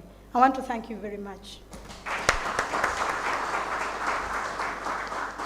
Thank you very much, Ms. Beatrice, for that presentation. What we need to take note of, she says, apply the law with knowledge and sensitivity. Observe human rights. And then she says, treat suspects with dignity, with respect and dignity. I hope we have taken note of that. She has also highlighted issues to do with the law. I believe Ms. Geraldine will tackle that in her presentation. Please allow me to introduce and welcome Mr. Milton Tio, who is the Director of Correctional Services, Uganda Prison Service. You're very welcome, and thank you so much for joining us. We shall now move on to Ms. Geraldine, the Assistant Commissioner, Law Reform Commission. You seem to have many issues to do with laws relating to HIV/AIDS. Now is the time to let us know what the Law Reform Commission is doing about these issues. Okay, thank you very much. I don't know where to start because Beatrice has already incited, I won't say violence, but at least she has, no trouble as such. She's opened our ears to, she talked about us knowing about the law and the provisions of the law and the importance of us knowing those provisions. Maybe I'll take us back a little bit and talk about some of those provisions that is important for us to know. Maybe Ms. Geraldine, you can tell us the law that you're talking about, because maybe not everyone here appreciates what the law is, and Ms. Beatrice said you must know the law. What is the law that you're talking about? This is the HIV and AIDS Prevention and Control Act, a law which was enacted in 2014. Yes. Yes. The problematic provisions of the Act really are the ones that deal with mandatory testing, deal with the issues of disclosure, and the provisions that specify offenses within the Act. So the Act, the mandatory testing provision requires the testing of a victim of a sexual offense, like the victim that Beatrice was talking about. It requires mandatory testing of a woman who is pregnant. That is why when we go to the hospital, usually for antenatal visits, we are required, and we are told that it is compulsory for us to be tested. That law also requires compulsory testing of a partner, of the partner of the pregnant woman. That is why many times, not many times, always, we have to go back and bring the person who is responsible for the pregnancy. It requires testing of anyone under a court order. The court may order that any person be tested for a matter that is before the court. It requires mandatory testing of a child who has been born if the mother of that child is HIV positive. and it also requires the testing of anyone who is apprehended for a sexual offense. All these categories of people that are required to be tested mandatorily, they all come with different issues and different challenges. They present with different issues and different challenges. The other problematic provision is on disclosure. The Act requires that the HIV status of a person can be disclosed. One of the principal provisions in the Act is confidentiality. Now, the Act requires confidentiality of people who are dealing with persons who are HIV positive. And then on the other hand, it goes ahead to require compulsory disclosure of information to a guardian of a person, if that person is a child or a minor or a person who is legally not competent to receive this information. For instance, a person who is having mental health challenges at the time. It requires disclosure of HIV status of a person also to any medical staff who is directly involved with treating a person. So if, for instance, a lab technician has carried out a test and is aware that a person is HIV positive from the test results, the law requires that person to divulge that information, which ordinarily should be confidential, to a person who is treating, directly involved with this, the treatment of this person who has tested. The law also requires mandatory disclosure to any person who is exposed to the bodily fluid of a person who has been tested.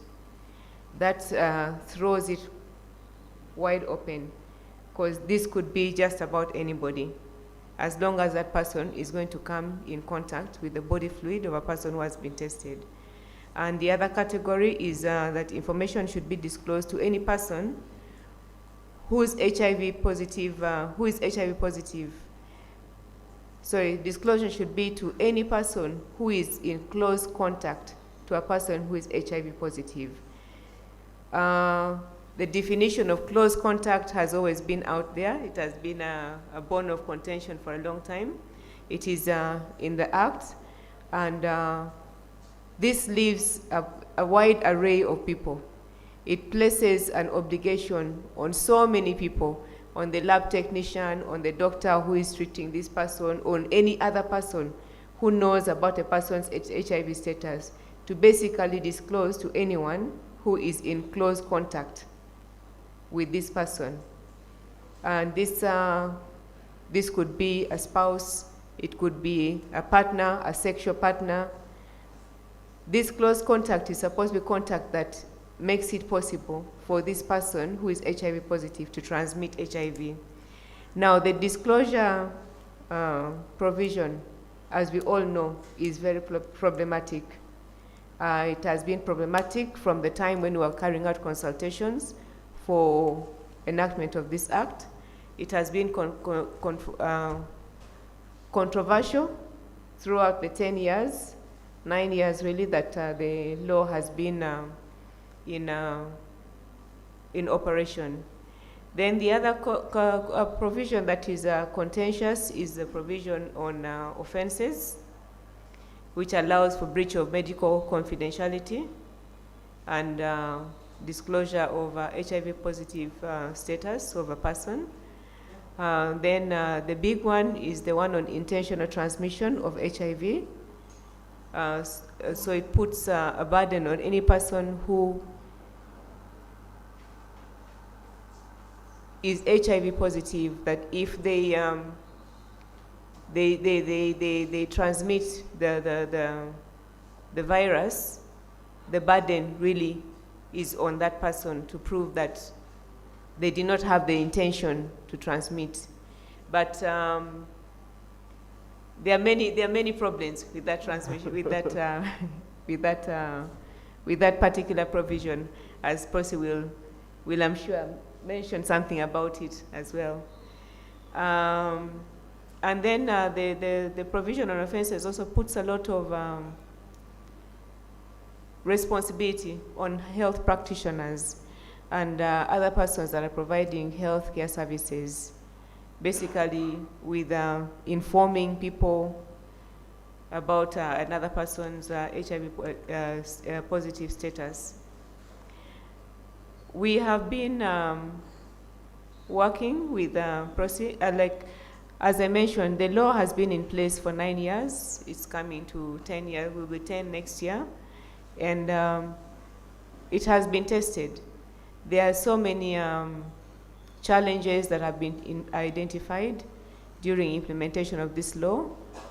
And as a Law Reform Commission, we have of course been following the discussions around the issues, the challenges, because it is our responsibility also to monitor the implementation of a law in terms of how is the law itself, how is it functioning, is it meeting the objectives for which it was passed. We have been in consultation with the ODPP as well as other key stakeholders to find out where the challenges with the implementation of the law are. And the idea is that we make proposals, make recommendations for amendment of this law. What we are looking to do is, and then the other thing also that Uganda as a member of the East African community, we have obligations to ensure that our legislation is in line with the legislation, with our regional obligations as well as our international obligations. And Uganda's act is contrary to the EAC Act, the EAC HIV Act, specifically with regards to the requirement for mandatory mandatory testing and disclosure issues. We are aware as a Law Reform Commission that we need a law that is rights-based, as Beatrice was speaking to. We need a law that is rights-based and including stakeholders like yourselves, the people who come into contact with people every day, including people who are affected by this legislation, HIV positive people who are on the other side of the law, and to help us to identify the different challenges that that you identify or that you come into contact with every day in implementing this law. These consultations should include public dialogues, should include consultations about obviously about the controversial provisions. The consultations will also include fora for building consensus on recommendations that we will identify. There's a task force, a committee that has been set up by under the leadership of ODPP that is being facilitated by the Global Fund, under Global Fund. And we have been carrying out consultations and carrying out research to pick out the problematic areas, obviously, which some of which we already knew, but also others, and to see what the legislation in other jurisdictions is. How can we, in the legislation, make right the wrongs that was done in 2014 when that act was passed? And then from the consensus building workshops and meetings, we will validate also findings and proposals for amendment of the HIV and AIDS Act. We also look to carry out a process of developing principles, legislative principles. We will need to carry out, to prepare a regulatory impact assessment report, which is a report that is required for any legislative, for any new law that is being proposed or amendments to any new law. We have to provide an impact assessment report. That is a requirement from Ministry of Finance to know, so that we know before a law is passed what the financial implications of that law will be. And then from that point, we will need to have advocacy with our legislators and sensitize them about any proposals that we are making for amendment of the law. And at that point, we will leave it to them. From the perspective of the commission and the perspective of the committee that is doing undertaking review of the law, the goal really is to improve the approach to HIV prevention and treatment, and to have in place a law that is progressive, that is rights-based, and looks at the interests of all the parties that are involved. At this point, we have extracted the key recommendations, and we are at the point where we are good to start drafting and start wider stakeholder consultation. Thank you very much, Ms. Geraldine, for your presentation. Let's appreciate her for that. Okay. She has highlighted us on the contentious HIV and AIDS Prevention and Control Act of 2014.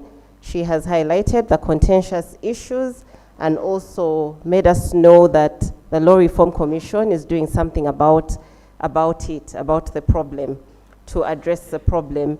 Perhaps she'll let us know later on how long this process is going to take before we have the amendment during the plenary.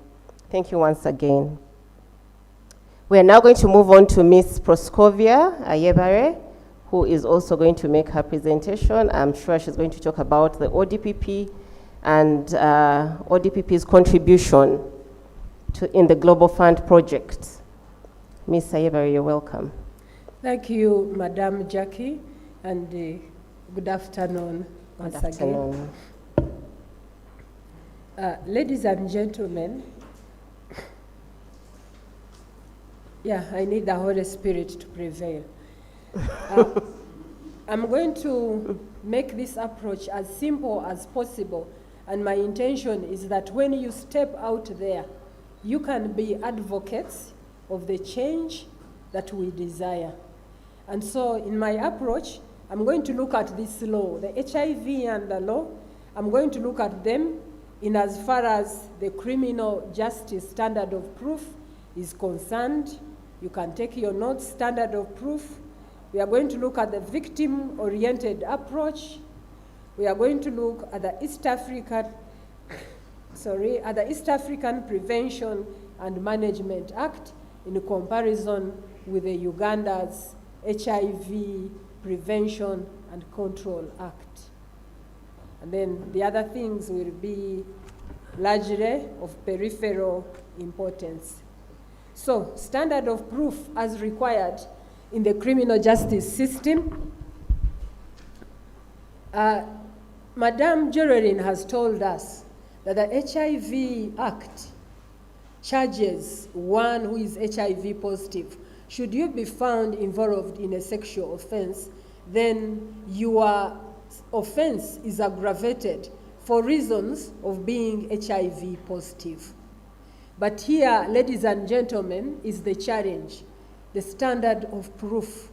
In comparison with the science, the way they have told us that you can take your medication and reach at that point where you're non-infectious.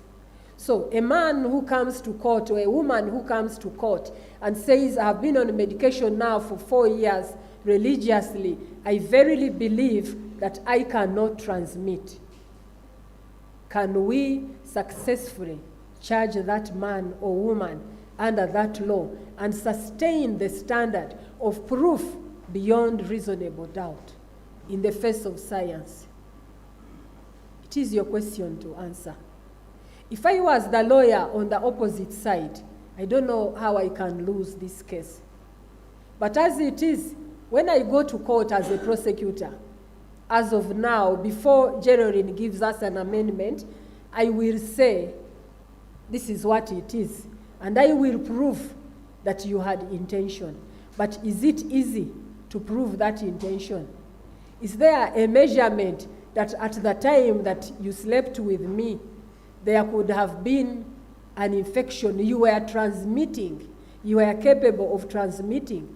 What about those who use other preventions like condoms? What about those who use other preventions like pre-exposure,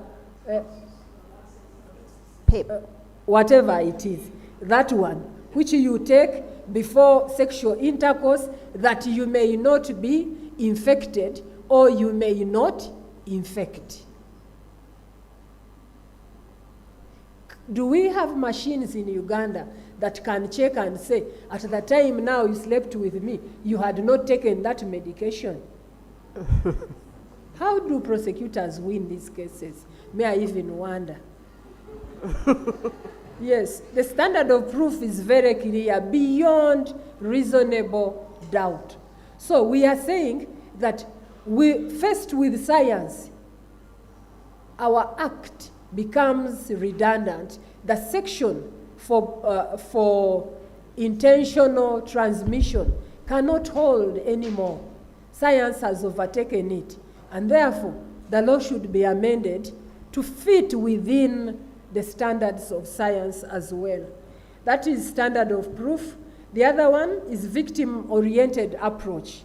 The approach in criminal justice is victim-oriented. At police, every police officer wants to speak with a complainant. It is the accused who is largely abused and harassed. The prosecutor will do the same. The judicial officer may not show, but you can even see the tonation in court when they are addressing, when they are addressing the accused person and when they are addressing the complainant. You note that all of us are victim-oriented.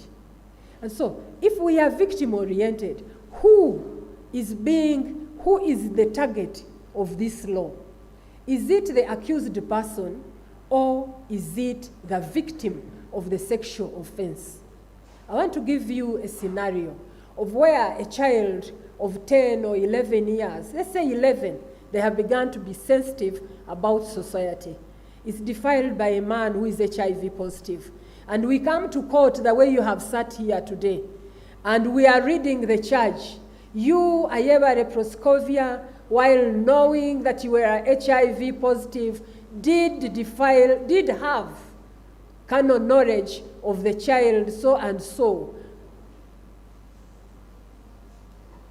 What is it saying? They are saying that the child so and so has been infected. Isn't it what we perceive in open court?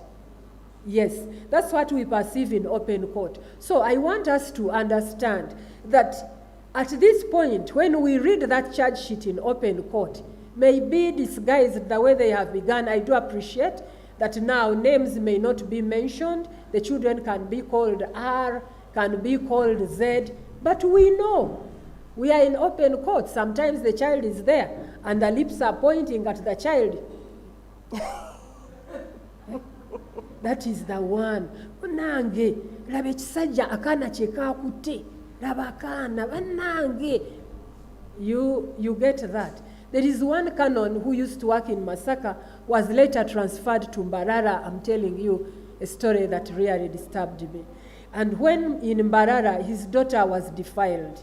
When the daughter was defiled, the man had been HIV positive. And so because the court was in the same community, after they read the charge for the offender, for the accused person, the child went to school once and refused to go back. What was the reason? Stigma from other pupils. And so the father, having worked in Masaka, he had made friends. He brought the daughter to Masaka to come and study from Masaka. But I want to challenge us. How many parents in Uganda whose children are being defiled by even HIV positive people can afford that luxury of transferring their child from one community to another in order to enable them find their life and be on their feet. And we better off quiet about HIV and try defilement and try rape, as it were, without mentioning the status, the health status of the person. The other one is the economic question. As government institutions, we are called upon to help in the development of the country. It is therefore incumbent on us to find those outlets, the leakages that take away the money of the economy and prevent at our specific places of work those linkages or links. If I say linkages, it's not connections. No, it is letting out. Those pipes that leak and leak the economic power that would otherwise come back to us. So we want to make analysis. If a person is taken to prison and is stigmatized in our environment, they cannot take their medication. And yet we cannot take away their manhood. An HIV-infected person still feels the same way a non-infected person feels sexually. Therefore, the fact that we are not able to kill their sexual capabilities, we should know that they will come back, they will sleep with other people. The more reason we should be careful to treat them properly when in prison, so that should they come back and sleep with another person, they are not infectious. And if they come back when they are infectious, it means if they had been on drugs the way Madame Beatrice explained, they have now gone away from that regiment, they have to go on a higher regiment. And each regiment you raise, it becomes more expensive. And who buys HIV drugs in Uganda? The government. So the money that would go into educating our children, the money that would go into making the roads, the money that would go into other social services is spent on HIV. Global Fund gives Uganda billions of money, but 99% of that money goes into what they call commodities. What are commodities? HIV drugs, TB drugs, malaria drugs. That is what we are spending on. So, and we better off as institutions who know that we have a high burden, facing it squarely and having these people treated, do away with the stigma, do away with the law that stigmatizes the children, do away with all kind of things, lack of proper feeding. Isn't it time we dealt away with those things so that even when we have people who are HIV positive, they can take their medication properly and they can live positively and non-infectious, and therefore contribute to the economic development of our country. That was the economic question. Then the East African Prevention and Management Act in comparison with the Uganda HIV Prevention and Control Act. You can even hear the titles. The East African Prevention and Management Act of HIV and the Uganda Prevention and Control Act, the control business that we are in.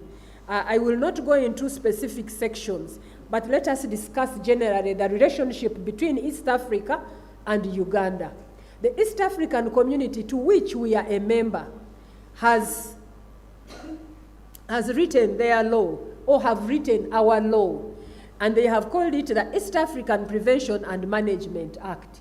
In that act, they have, in Uganda, it is only the Ministry of Health that has adopted the approach of the East African Community Prevention and Management Act. And in our national plan, which we are implementing now for Ministry of Health, it is indicated that management of HIV, it does not include criminality. It includes sensitization, prevention program, that is sensitization, education, and counseling. The three. It does not include anything like a controlling arm of the law. It is not there. And they are adapting it from the East African Community Prevention and Management Act. That act has also dictated that all member states subscribing to the East African community must not have in their law any law that contravenes the theme of the East African Community Prevention and Management Act. So as we speak, our law is not law. The East African Community Prevention and Management Act dealt away with it as soon as we appended our signatures on that law. I ask again, what are private lawyers doing? Do they read the laws? But even if they don't know, as the officers of court, as people in dispensing justice, if it is a wrong within our house, it is very important that we point it out. And even before the other lawyers come to embarrass us in court, we have already known that this will not work. So sections like Section 129 of the Penal Code were also introduced in the law because the HIV Act failed to take off. When it failed to take off, they pulled one section, 129, and brought it in to add that a child below the age of adult, if defiled and the defiler is HIV positive, that defilement is aggravated and the punishment should be death. Now, you ask yourself, what are prosecutors looking for? What are judicial officers looking for? What are police officers looking for? Are we punishing defilement, or we have moved from the wrongdoing and we have focused so much on the disease? These things brought together speak to me that the law should have been amended very, very long ago, except that people do not know.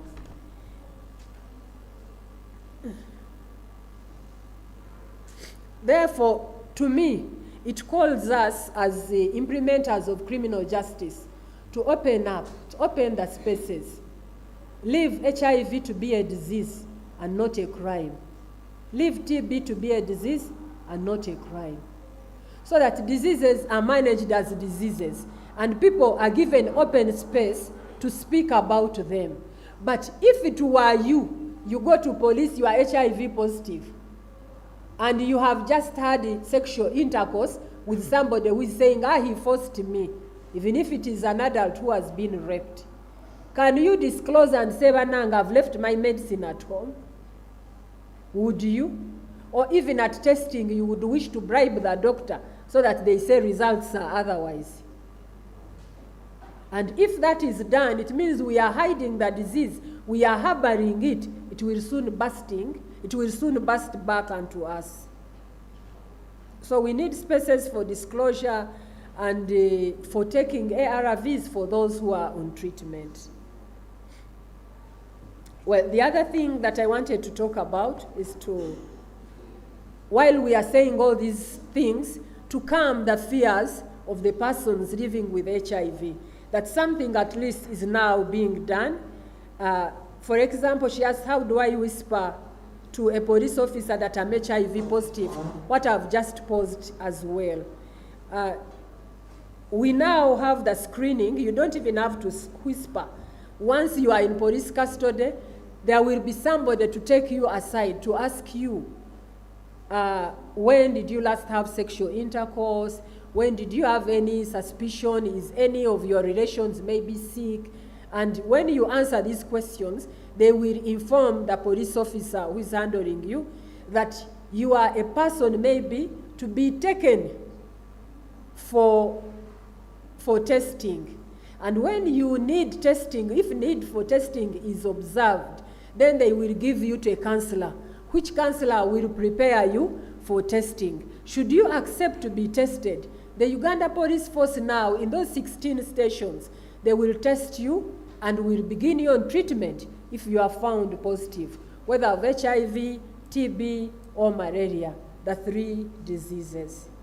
Now, they do that, they are empowered by a policy which was also made by this project. We have a policy at the Uganda Police Force to screen, but we have heard it is working only in the 16 stations. We are very hopeful that in the next cycle of the project, the donor may still be kind to us to extend to other stations. So your fears should be calmed down. Thank you, Madam Jacqueline. Thank you very much, Ms. Proskovia. You can see how very passionate she is about this project, which is her baby. She has strongly castigated the law. Sincerely, she needs quick action, and we are about to feel like how long it's going to take for us to have the amendment. And she also says manage diseases as diseases and not as crimes. Ladies and gentlemen, this brings us to the end of the presentation. We are moving straight into the plenary. I believe you have questions, you have comments coming from the presentations that we have had, but also take note of the introduction made by the project coordinator earlier on. She's right before us, so if you have any issues arising from that presentation and any comments, now is the time. Yes, please. Madam Moderator, if you permit it, I'll go out and listen to that.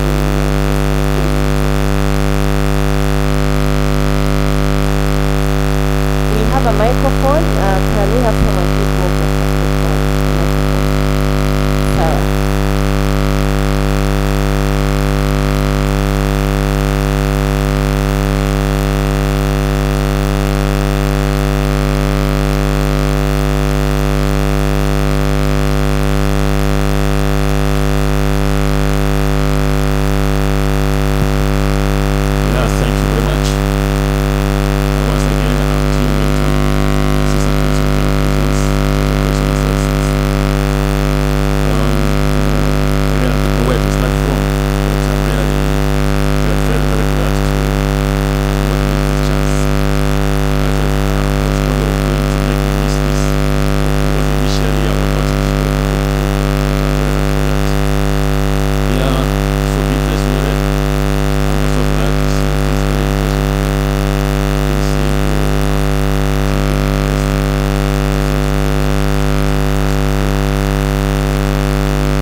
If staff are unhealthy, they can't manage inmates.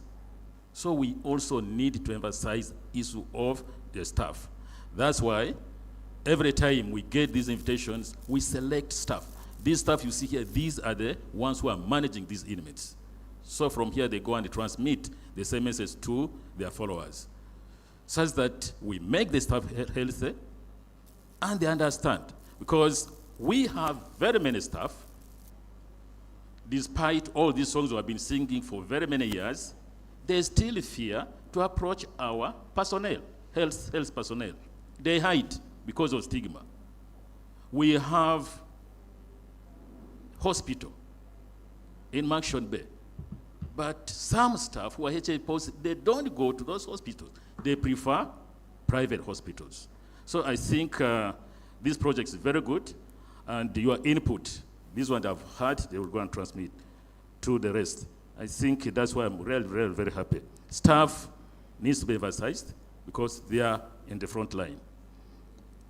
First of all, they are the ones who receive these people from courts. So they really need to be emphasized. I'm very happy with that. Then I picked one point about public perception about we uniformed officers. We uniformed officers in this room, we should not blame the public for that poor perception about us. How can we reverse it? It is you to reverse it. How? By your contact. How do you conduct yourself out there in public? You're a police officer. How do you arrest people? You're a prison officer. How do you receive the inmates? How do you treat these inmates in the prisons? For example, when you're arresting somebody or you're talking to a prisoner, do you need to shout? Does shouting assert your powers? You don't need to shout on somebody, whether arresting or keeping. That one shows the type of person you are. If you can act professionally, all of us who are uniformed, even probably judiciary and TPP, if we can act professionally, the public will not fear us. I'm a human being like you. This uniform is just an artificial thing. If I remove this uniform and Proskovia removes hers, the difference will just be the objects which are there. But the color the same, we shall be the same. I should be able to sit with an ordinary person there together at a table like this and talk as human beings. I'm Assistant Commissioner General, so what? This is something artificial, we're not born with it. So it is us, uniformed officers, please. It is us to change the narrative such that people have very clear perspective of us. Then on, I think, that one is, those are a few comments from Beatrice. Then on, I hope, Geraldine Akubu, Yes. Assistant Commissioner. Yes. Thank you very much. I think I've come at the right time. We have been having a serious challenge. We have been having this in Parliament. As you know, we are very, very congested. I have space for 20,000 prisoners maximum, but I have roughly 70,000 inmates. Comparative percent is around 360%.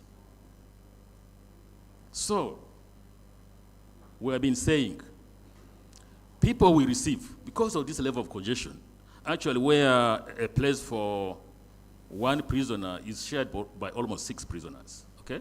So when we receive inmates, on admission, we need to know this person's status, especially TB, you know how dangerous it is, HIV and hepatitis B.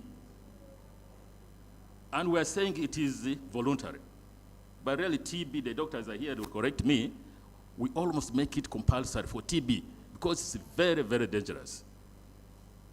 You take somebody who is, the TB is very active in a room who is supposed to be for 30 people, but is having 150 people, what do you expect? So that one is very strict. So when it comes to HIV, we gave a report. Parliamentarians were on our neck.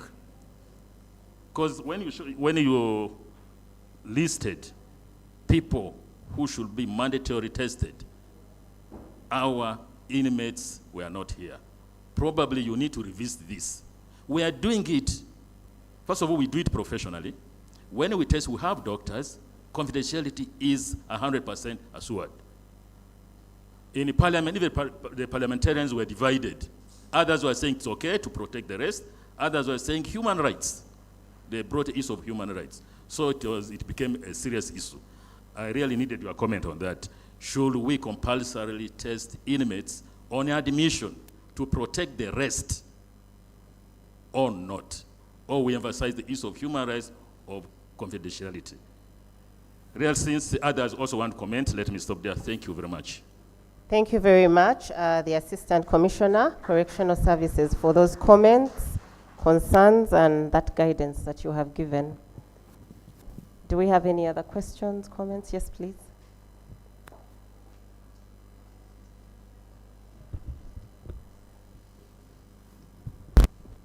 Thank you. My name is Dr. Kajova Charles Chimuli. Thank you, the panelists, and the Office of the DPP for all this work, and the chairperson of NAFO. I think you took over from my teacher, Kentusi. Yes. Yeah, so I'm glad that the roles of the different institutions in the justice, law, and order sector were mentioned. Let me start with what my director talked about, HIV care and TB. With public health, we deal with mass health.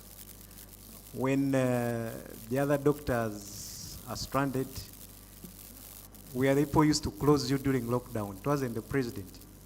We would tell the president, close the country because of mass health. So TB affects many people. Just statistics that, and the cost, one TB patient to be treated and finish treatment, you need 2 million. Then there is another TB called multi-drug resistant TB. So that TB is treated for 8 months, sometimes 1 year. You need 14 million to manage one MDR TB case. 14 million. So a person with TB and becomes resistant, so you see the cost implication. And we have congestion challenges and all that. So one thing that maybe I missed out was the role of the judiciary in terms of supporting. There is police bond, there is court bond, there is bail and all that. And you have a challenge of, you get a prisoner and he's on a simple case, let me say, but then he has TB, and then he has that whatever TB. So currently we have about 10 patients with multi-drug resistant TB. So that is 140 million. And the government has to spend that money, and they do. So you can see the implication. So now you have this person coming into a prison, okay, is moving from court to the police cell, court to prison. So he's transmitting to all of you. The magistrates, the prosecutors, the police officers, even fail whatever in cells and everything. And you know how the court cells are, tiny rooms and all that. So we need to find a way of having some of these things prevented at that stage. And also at the police, we need to look at things like police bond, court bond, I think bail and all those things. Then thank you, the NGO coordinator for HIV, about this law. Really, it is very important that it is unfortunate that we still have some of these things in our laws. For example, the issue of, I'll give an example of rape plus HIV, that becomes aggravated rape. So we are trying to manage the disease with the crime, mixing the two. But HIV care begins with testing for you to know your status. So if you don't know your status, it means you'll be out there not knowing who you are. So you'll keep on transmitting, and then the fight will be lost. So now, if you have criminalizing of the HIV person, it means people will stop testing. And that is the entry point into everything we are talking about. So the law definitely has to be whatever amended and then repealed and all that, because the whole fight is lost. It means people will keep away from knowing their HIV status. I mean, if I don't know my HIV status and I infect you, Of course, I'll prove in court that I don't know my HIV status by the time I was engaged in a relationship with you. So I'll go court-free. But then there is a bigger case that I ever talked about. I raped. So it means that if you take my HIV status to be above my case, it means you're losing the case and you're dealing with a disease, which is not the mandate of the court. That disease is the mandate of the doctors, the nurses, the Ministry of Health, and all that. So let the courts deal with their mandate and then leave the diseases to us. Thank you. Thank you very much. Yes, your neighbor. Thank you very much. Once again, I'm Norumba Lyowere, a social worker in the Rehabilitation and Reintegration Department. As my boss has already said it, the director, our prisoners are doing well with HIV inside.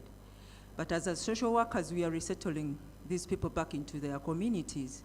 As we go in their communities to resettle them, at times we find it hard that some health centers, we don't get health centers there where they are going to resettle deep down in the villages.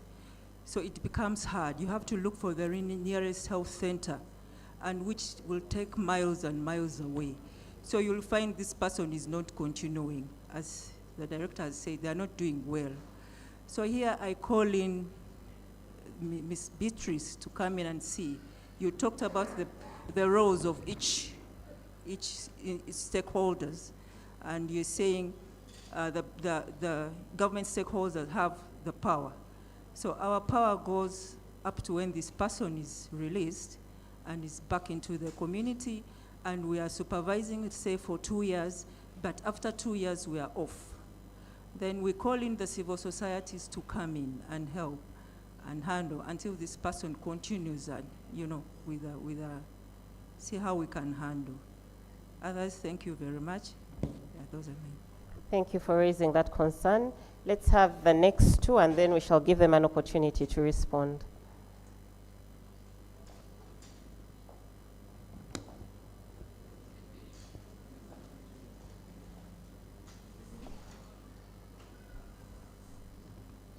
Thank you, Madam Moderator. Our facilitators, once again, I'm Detective Assistant Inspector of Police, attached to Chira Road Police Station. At Chira Road, I'm like a conduit between the health facility and the police cells. Mine is like a challenge. We have got suspects who are HIV victims. And normally, the system of arresting these suspects, always they are not ready to be arrested. And you find that when they are brought to cells or to police stations, they don't have their drugs. And you find that the treatment is discontinued. And you have no way. At times you find that, I'm told there are stages whereby you find someone is on a certain stage. And our facility does not fit there to give treatment of that victim.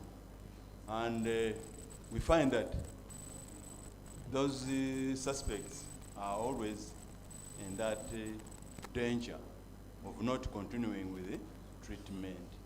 How best are we going to be assisting those suspects in our custody? We cannot beat the 48 hours, our rule, as it is expected. So you find that a suspect can stay more than 2 or 3 days without that treatment. So we needed a way of at least assisting those victims in our custody. Thank you. Thank you so much for raising that. I was actually going to say, does the Uganda Police Force and the Uganda Prison Service have these drugs that are needed by these suspects being supplied regularly to ensure that the treatment is continuous? I think we will hear from the Assistant Commissioner, Correctional Services, about that, because then we would have to ensure that we have some constant supply.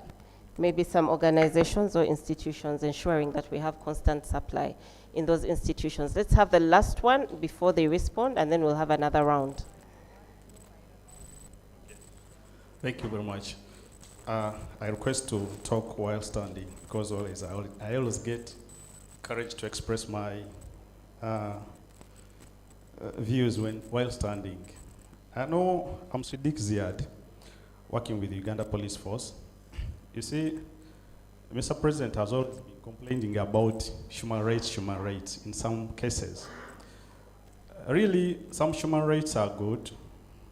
Actually, human rights are good, but some, at times, they tend to compromise some other people's human rights.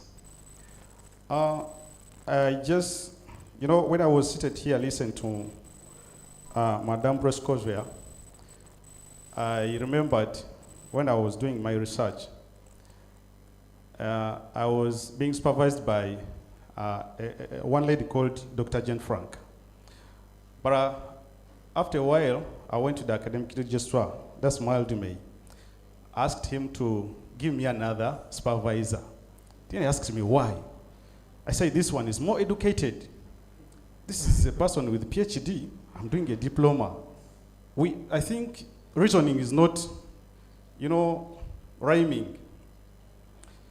So it was a long story, but consequently I got what I wanted after raising that. What am I trying to say? That somehow, somewhere, I'm not understanding well. Probably, maybe well, because I have little knowledge or what. But I need to understand this. Another case study I would also refer to before I bring out my concern. I was watching a documentary on Al Jazeera one time. Then one Mzungu said that we sent some people to destabilize that region. Then we came in to offer security, but with an intention of stealing their fuel. So they are the ones who sent people to destabilize the area. Then they came in to give security, to show their relevance, and with an aim of stealing their oil. I'm really relating these two scenarios to what we are talking about as human rights. For example, maybe some people have intentions of letting the situation go beyond control. Then they come in to say, we are helping you. How can you say that if you infect someone with HIV, that we all know that is taking government's money, very much money, as one of you said that almost 90% of the fund we get goes into HIV. Then you say, if someone infects me, I don't need to talk about it, we should talk about other things. Like, just talk about defilement. But defiling a child plus infecting the child, you should not talk about that HIV status. Does it come? So you are saying that more people should be infected so that we treat them, we become relevant in the community, showing that we are helping. Because really, if you are preventing, how can you say that, when I'm starting love with someone and I infect that person, there is no case to answer. Because now, it's my right to have sex with you, even if I'm infecting you. Giving a burden to the government to buy drugs, and also giving a burden of this person to take those drugs. Come on, I think we better have the sense of Africanism, and we think about our values. I'm not understanding well. I think, to understand well. Why do we give PEP? To prevent someone from getting infected. Then we say, better take PEP, but don't accuse the person who let me get to take PEP. That is human right. That if someone, how can we assess the intention, whether it was intentional or not? I think that's enough to prove that this person has intention to infect me. Even if science has proved that maybe after a certain period of time you not infect, but how can we prove that? The fact is you have HIV. You have that is intentional. Because if you don't intend to do so, and you know you are positive, why don't you encourage us to use condom? Then you say we just go live because now we have taken for a long time. We shall. Which chance is there that will prove that really? Then why do we take PEP? I think we should stop PEP because we know there is no problem. It is no more. It is, how the person has a right. Thank you very much. We shall add more. Thank you very much for raising those honest concerns, and he's highlighting the rights of the victim. So we need our presenters to address this issue. We have victims that also have rights. What are the rights of the victim vis-a-vis the rights of these people that you're saying HIV positive, have AIDS? How about the victim in this scenario? And also, maybe we can have the presenters guide us on, aren't there cases where there can be evidence that someone knew that he had AIDS or was HIV positive and deliberately had sex with a victim? I think that is what he's trying to bring out. Should those ones be treated like those ones who didn't know? Let's give the presenters an opportunity to respond to the questions that have been raised. We can start with Ms. Geraldine.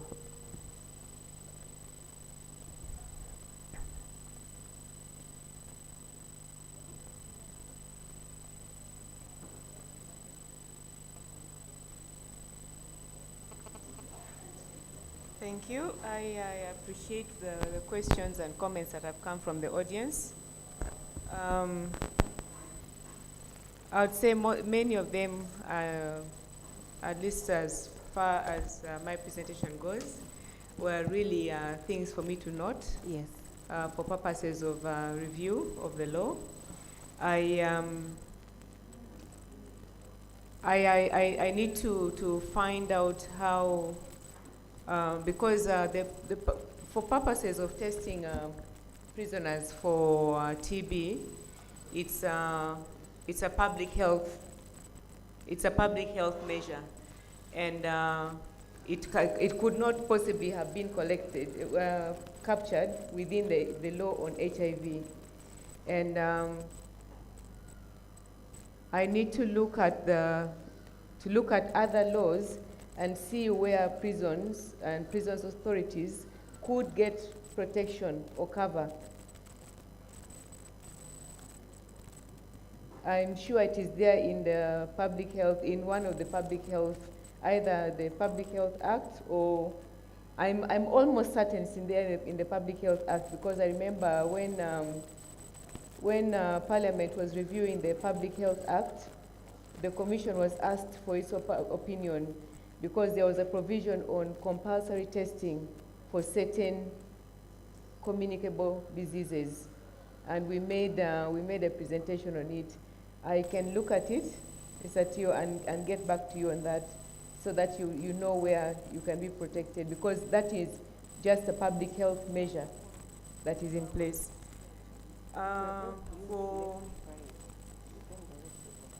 One of us asked about the role of the judiciary in reducing congestion.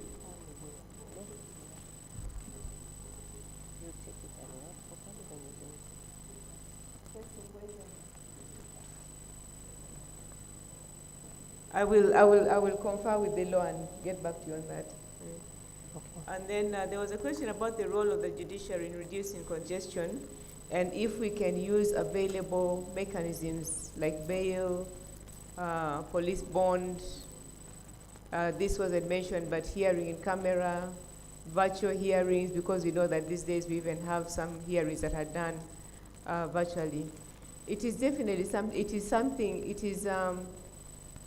it is something that would be positive for the judiciary, and positive also for inmates who are in custody, and it's something that the judiciary is already exploring different mechanisms to try to reduce congestion within our holding facilities, within the police, within the prisons. But it's something that there's nothing that stops us to continue from promoting these mechanisms, from promoting use of these mechanisms that are already in place, and also exploring other mechanisms. So that I will take I will not take it as a question. I've taken it as a proposal for us to try to use available mechanisms to try to promote reduction of congestion in our holding facilities. The last question, I'm not certain if I got the last comment, if it was a question or if they were just proposals that were being made. I don't know if there are any issues that were directed to me that I may not have picked up. I would like to imagine that the last one was a concern on the part of the victims, and I think that it's something that you need to take into consideration during your discussions, during the dialogue towards the amendment of the Maybe act. I could just say that even to get the act passed in the state that it was passed with the provisions that it has, Beatrice and I are not meeting for the first time to discuss this bill. It was a huge, there were very big concessions that were made.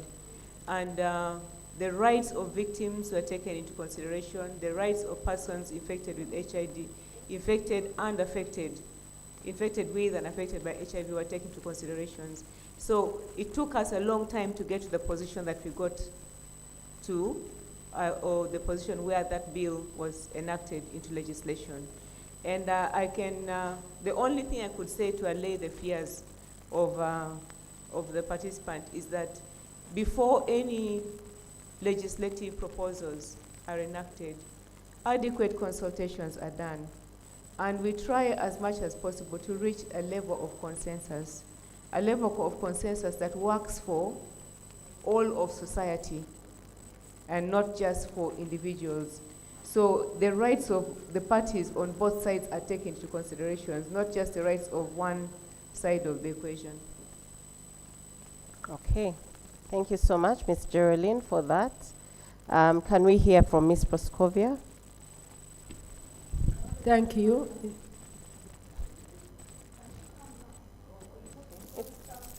Oh, okay, no worries. We can have Ms. Beatrice. To raise actually go to her. Okay. Yes, so what I pick from what's coming is that one, stigma is a major issue. Stigma is such a burden. We have had this as a burden for the 40 years of this epidemic, and we are seeing a new wave of stigma. If some of you saw about 2-3 weeks ago, in I think one of the big newspapers, it could have been the Monitor, where the headline, I think it was even the first,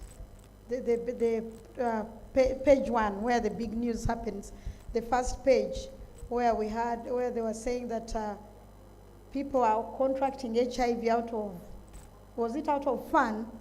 Something like HIV is being contracted out of fun. That wasn't amusing to come from a paper like the Monitor, really. That shows you how much in this country we are not taking this issue seriously. Nobody can contract HIV out of fun. There are factors which have been scientifically proven to expose people to HIV, and fun is not one of them. So you're not going to tell me that I will not have fun because I'm going to catch HIV if I go out to watch a movie. But those factors that predispose people to HIV is what we should be concerned about. And one of them is stigma. That kind of reporting by the media raises stigma. There was also something about, did you see in that story that Mbarara now has the highest infection rates? My daughter, I think some guy from Mbarara was vibing her. You know, you hear them when they are talking. You know, he was vibing me and things like that. So I was listening to her talking. Then she said, and you know, Mbarara is where there's HIV, and he works with Mbarara University. Can you imagine the way it impacted on the girl? Now, her assumption that everybody from Mbarara has it is very, very important the way we communicate and the way we portray things. It has taken us back 40 years ago when people used to fear ladies from Masaka. I remember in the early days of HIV, once a man would hear this woman is from Masaka, they would run. And what women would say, a woman from Masaka in Kampala, I remember in as early as, because I was diagnosed in 1991, so I've lived a long time seeing how things, the perceptions, how they have changed, and how people respond, how people act. I remember many women from Masaka, when a man would be getting into courtship with us, she would say, I'm from Bweyogerere. They would not say they are from Masaka. I'm from Mukono. So stigma, the new wave of stigma that we are seeing as a country is a concern. How we communicate things as media, how we do things as the criminal justice system, we should be concerned about stigma. And I'm glad, Assistant Commissioner, that you're raising that. That's a big challenge. You will find somebody, I remember in the early days when I was working as a social worker in Zambia, the people around in Zambia home care would not come for our services. Somebody would move from Zambia and come to Kamocha. Somebody would move from Zambia and go to Mengo. And it was because of stigma. And it is one of the issues. By the time you see your staff choosing to go into private health care than Maction Bay, it sends a question. It means there's a lot that has to be done to address stigma in prison. What is it that is not being done? But today I want to give you the good news. The good news today that we have, there's what they call differential service delivery, DSD. You can even get your medication at a pharmacy. You can choose what you're comfortable with. If it's a pharmacy, you tell your doctor, I want to go and get it over the counter at a pharmacy, and it will still be free as you would get it at JCRC. But what is important, you get the medicine, you take it, you stick on it. No matter where you get it from, create the environment that enables people to go on treatment. The other issue that came up was the issue of congestion, and I know you have spoken to it from the side of the Law Reform Commission and the engagement that you promised. But I just want to say, if there is any opportunity, prosecutor, when you're dealing with the judicial officers, when you're dealing with the judiciary, please let them expedite processes of getting people to go through the process of justice, keeping people in the system. And I'll tell you one experience. I have a personal one. I am going through my divorce. One of the challenges I've had is that I have been in court since 2005, just waiting for execution. 2005. I started when my baby was 5 months. Today, she's 20. Can you imagine being in there and all that is required? The judge is not there. We are waiting for her ruling. We are waiting for this. Things that you really they don't make sense to me. And just because we have to wait, you just have to wait for justice. But in the context of HIV, you cannot run business as usual. Can you imagine if I had died before? Because that trauma and all that stress could have killed me. In line with the same thing, when I decided to choose divorce, I was assaulted by my husband. He beat me up, and I had just had a baby after 2 months by C-section. And when I went, and this is Ginger Road Police Station, and sometimes I get tempted even to mention the names, but I will not mention the officer. But I just want to say it was Ginger Road. And these were two ladies. So when I take the case to them, this man is holding up my baby. This is a baby I delivered on PMT City. She needs to be fed in a certain way and to be cautious about how we take care of her. And I'm at that vulnerable stage. And this man holds my baby, says, you go, you will not take the baby. The baby is with my mother-in-law who says, we are keeping our blood. My husband has not disclosed to his mother. She doesn't know why I'm not breastfeeding. She starts saying the woman wants to kill our child. Why is she not breastfeeding the child? And I'm in that mix. So I went with my lawyer to Ginger Road to get the officers at Family Protection Unit to escort me to get my baby. And what do? They actually go on the side of the man because he gave them money. And I need to save my baby. So that I saved her when she was in my belly. I don't want her to get any other problem. So when we get there, they turn against me. I could not believe. One of them has since passed on. May she rest in peace, and I mean it in good faith. But I wish I could tell her those things now. And she asked me, you are leaving the man just because he slapped you? Then she started showing me. You see this scar here? I was cut by my husband. You see here? I'm like, hey. So I'm supposed to wait to reach the level of him cutting me. And then the next thing you hear, they are on his side. They even helped him to hide. And I'm fighting for my child. I'm trying to save my baby's life. So we really need to be sensitive about situations. Some of these delays, some of the congestion is caused by the way we do things in the criminal justice system. I wanted to talk about the issue of supporting inmates. You raised that, and I really appreciate it. The fact that when inmates are with you, they are adhering well. They are happy. Very interesting. When they come out, we would expect them to be happy to come home. But what do we think could be the problem? I would imagine, if I'm empathizing, if I were that inmate, one, when I'm in prison, I'm not suffering with other bills. I'm only dealing with serving my sentence. My medicine is there, food is there. But when they come out, they have to deal with the issues of transitioning, adjusting to the new environment, but perhaps also disclosing to his wife that, you know what, I was tested when I was in prison, and I am on treatment. They've got to deal with the issue of disclosure to their families, that kind of support.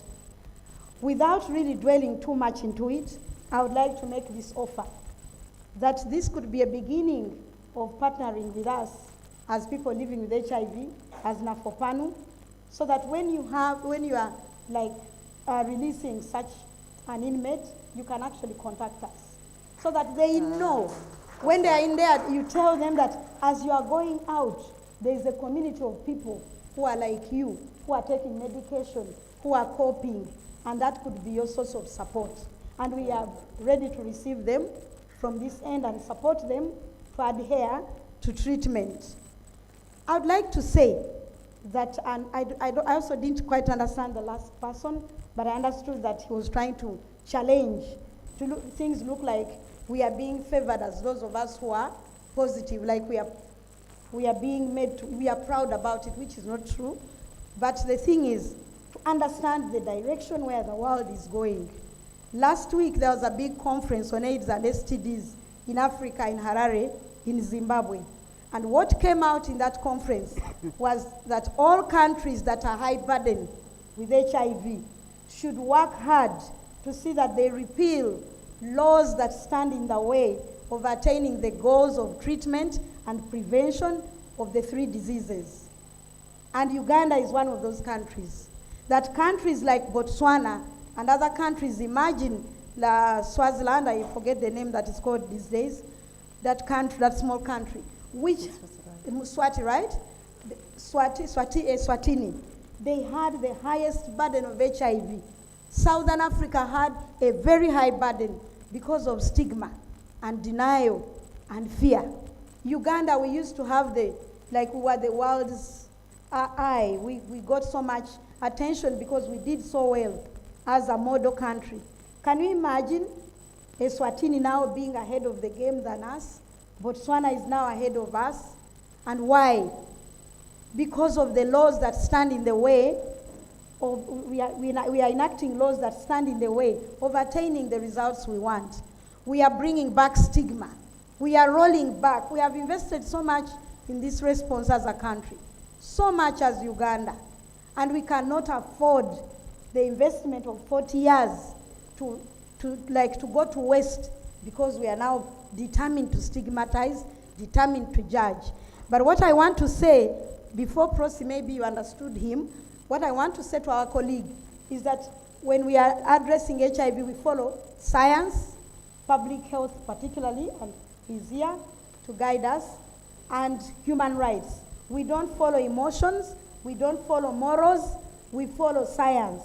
And that is the standard globally that we follow. I'd like to finish by asking, by correcting.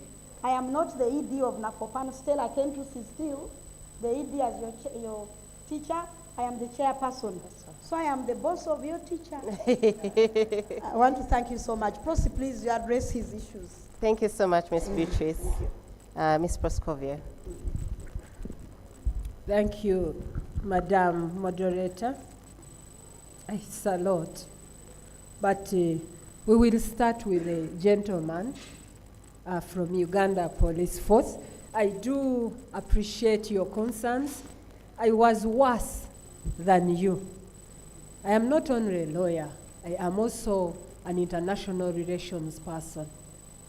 And when you study international relations and you study the colonial mind vis-a-vis the African mind, then someone would want to think like you.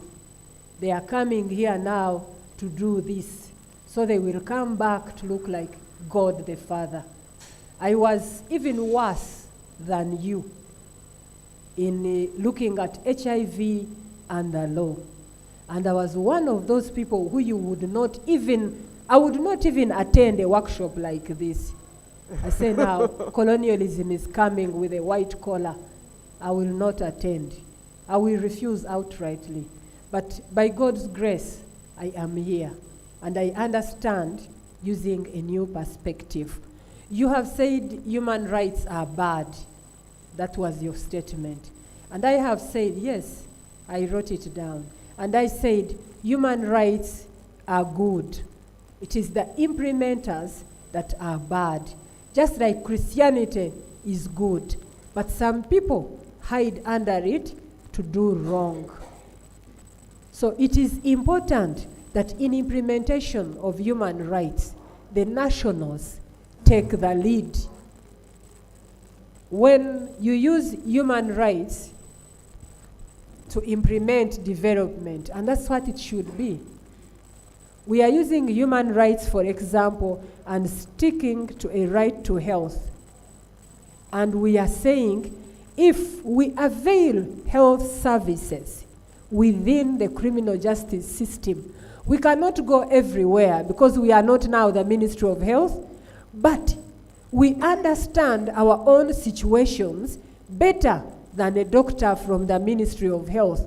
So we tell Ministry of Health that this is how we would like to approach it. Give it a human face. You heard the commissioner telling us that they are tough in their uniforms.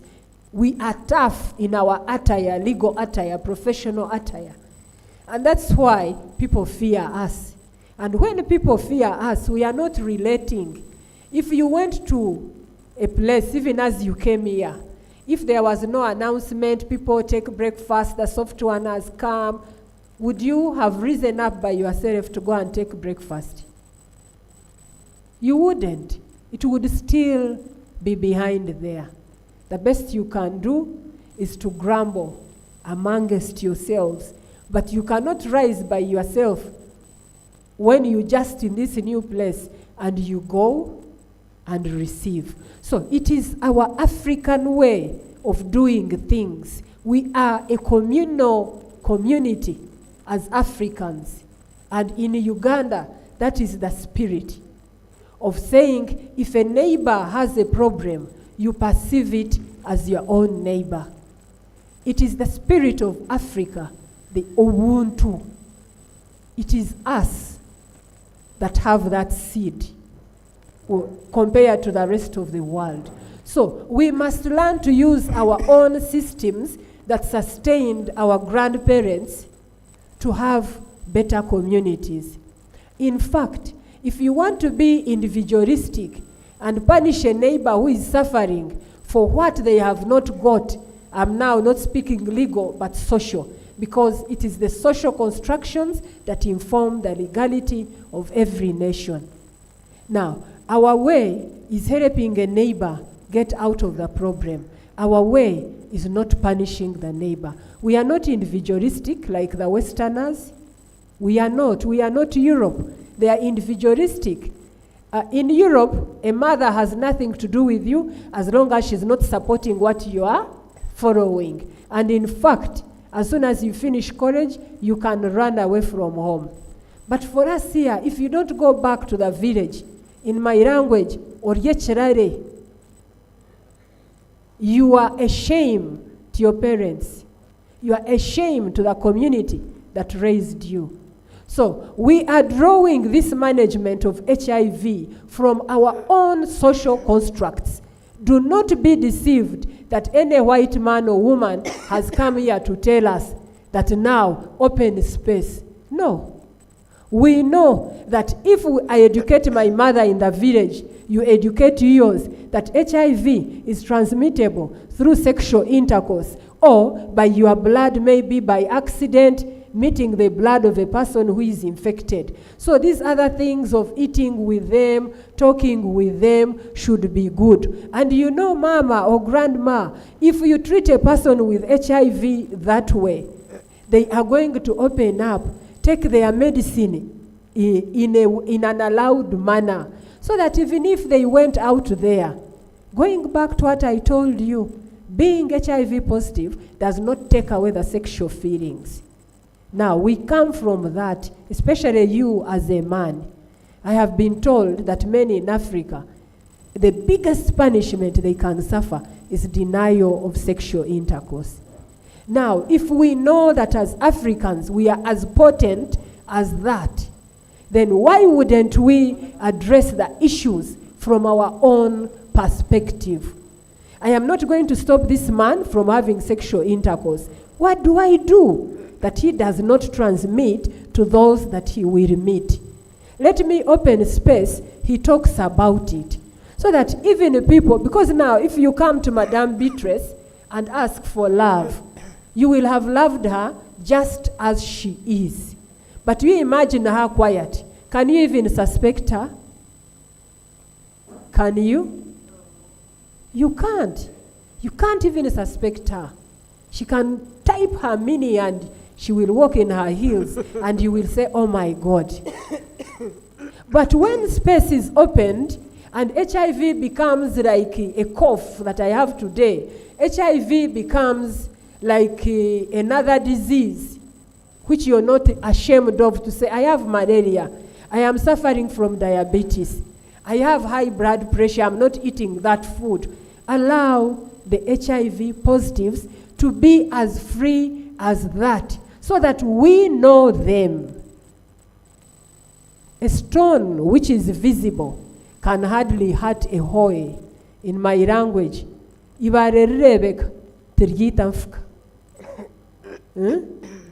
we must allow them to speak.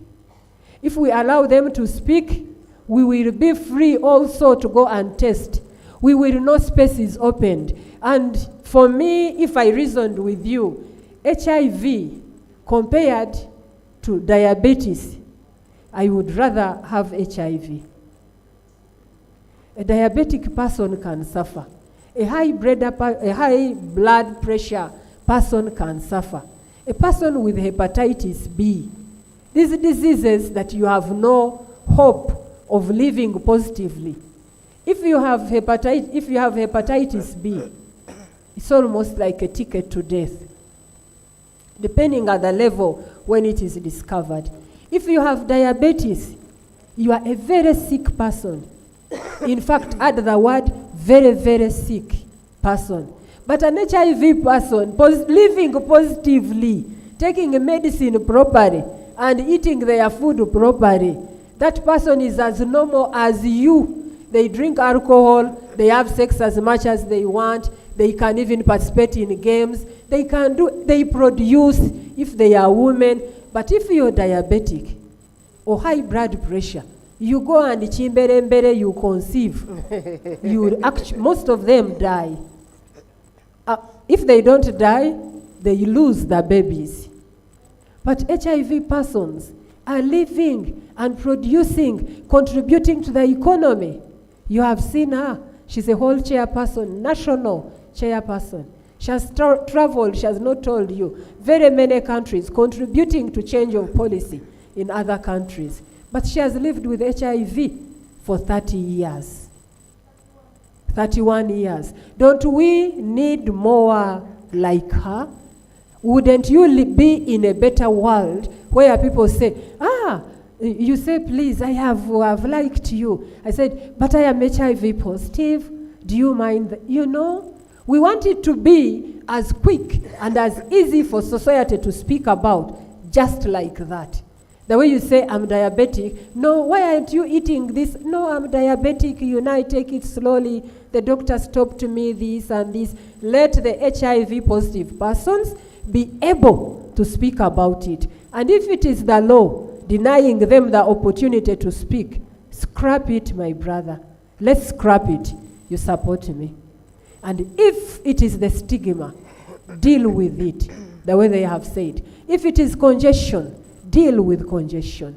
And let us have a stigma-free and open society where HIV positives are able to speak. Whether you're doing health, whether you're doing criminal justice and prosecuting, we are all the same at the end of the day. A child produced by a positive mother can tomorrow be a wife to your negative son. And she's also negative. But lo and behold, she's the mother-in-law who you met at Ginger Road Police Station and you mistreated some time back just for being positive. Okay, that was a social sharing that I can bring you closer to my mind. And if I can have your number, we will work together. It is good to challenge, also to question things, because if we don't question, sometimes we can fall in danger. So no hard hearts. I am not hurt. I'm very happy that you can question, that you are a nationalistic at heart. You're thinking, is this Muzungu coming to open up so that people suffer? But I will not go back to the discussion of inability to prove that somebody intended to infect you. Because now science challenges us. And as the lawyers or as police officers, science takes precedence over the law. Science informs the law. And if a law has been overtaken by science, that law cannot stand. It will very soon, as private law, maybe we should have begun with the Uganda Law Society.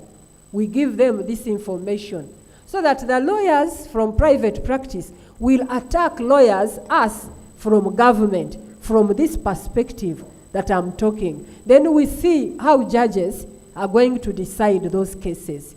I think we can have, you have redirected my mind. They need to be brought on board. So that, because if they do not challenge us in court, we are going to be here between ourselves, dilly-dallying, until they defile. What are we looking for as prosecutors? For me, it is the fact that you are an adult man and you went for a child. The Baganda say, you took her where she shouldn't have been and in a wrong way. And I want to punish you for that. Whether you are short or tall or lame or HIV positive, or I don't care. What I care is that you did it and you are an adult and this was a child you should have been taken care of. That suffices. And let me surprise you. There was a gender-based court circuit at Naweru where they handled all cases relating to gender. Usually they are sexual offenses and violence against the men or women. Some women also beat men.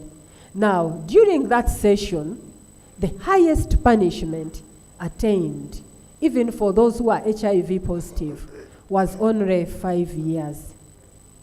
5 years was the highest punishment attained.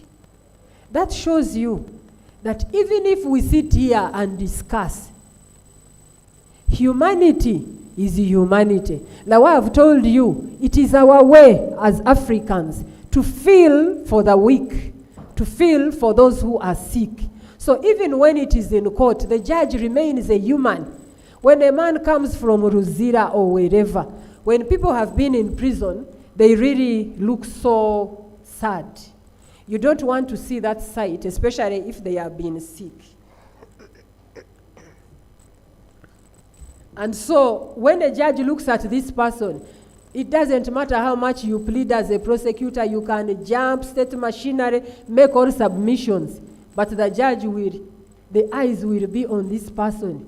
Tafireyo, if I give him what, tafireyo, or do you have, they begin to ask, do you have children? Eh? So you can tell that the judge is already feeling that this man needs to be handled otherwise. And so we cannot earn at your end. Disease is to sympathy. But defilement will keep the man in prison. But the judge is sympathizing because of the disease. So we better leave the disease and punish the intent, which is defilement or rape or otherwise. And you wanted to know, what about the victims? I spoke about the question of victims. The victims should be cared for in as far as we should not go publishing them, that the person who has defiled them, the person who has raped them is HIV positive. Because we are in essence telling others on their behalf that you see this one is now HIV positive. Isn't it what we are communicating? So if you love the victim so much, be silent about the health position of this man or woman who has transmitted. Not because you want them to increase, but there are many other ways of handling. Now in prison, there is peer management. They are going to counsel them when you have a disease. You have gotten that book, my brother. Read it. See how nutritious it is. For management of a prisoner, mind change. If the rape was because or defilement was because they cannot approach an adult woman, now Uganda prisons will be reforming men, showing them how to relate, teaching them. It's going to be real school for change using that manual. And it should cater for the victims, both current and would-be victims. We will not in a near future expect a man who has come from a prison to come and misbehave in society. There's going to be a lot of reform, and since the gentleman in charge of correctional services is here, we don't have to fear. I have found him a man with fire, and I'm sure that the program will catch fire, the program will be implemented in Uganda prisons, and that we shall have reformed men and women coming from prison to develop, to contribute to the development of the country. Some facilities are below, somebody raised an issue that some facilities are below a certain level of receiving certain medication. We talked about it. I think I've been working with Mr. Kamugisha and Dr. Mwezi.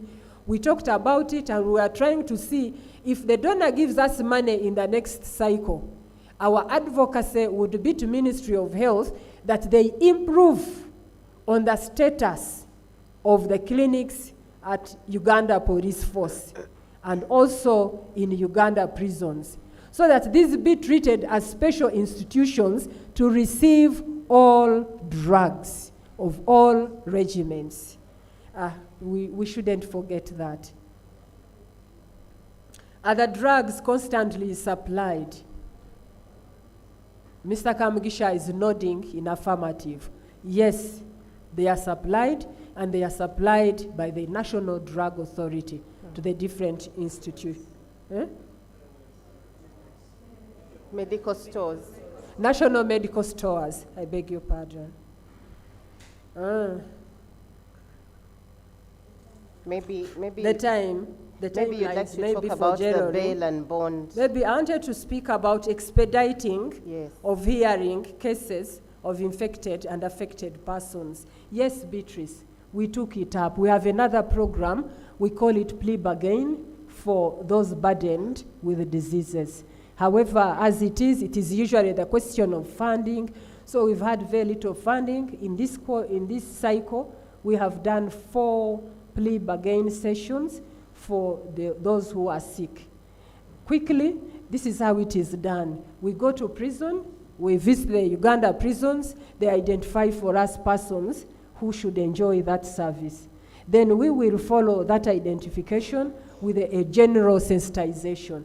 All of them come out of prison, sit in tents, and we speak to them about the services that we are bringing. But for reasons of stigma, we don't say we are bringing out only those who are sick. But we emphasize that if you're sick, you have any ailment, we don't even mention HIV, you are the right candidate for this program. And when it is done, we also consider that those who plead that I'm HIV positive, we give them light sentences, usually community service, if it is offenders who are not of capital nature. So we are hoping that the program will be given much more money. You will recall that during the writing, some sections of the communities or NGOs were arguing with me that we are going to use this activity to harass the homosexuals. But you know that it's a well-intended program, and even when it came on board, we had not yet had the Anti-Homosexuality Act, and therefore it couldn't have been done to target them.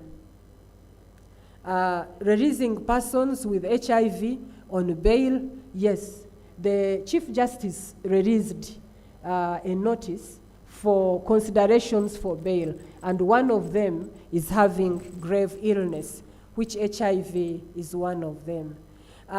Stigma is a high burden, especially in Uganda prisons. Yes, it is, and it's true that some inmates do not take medication. They take it, after you have given them, they put it in their sleeping places. So when sometimes they go to clean, you'll ask Dr. Kisambu, they can find a packet like this.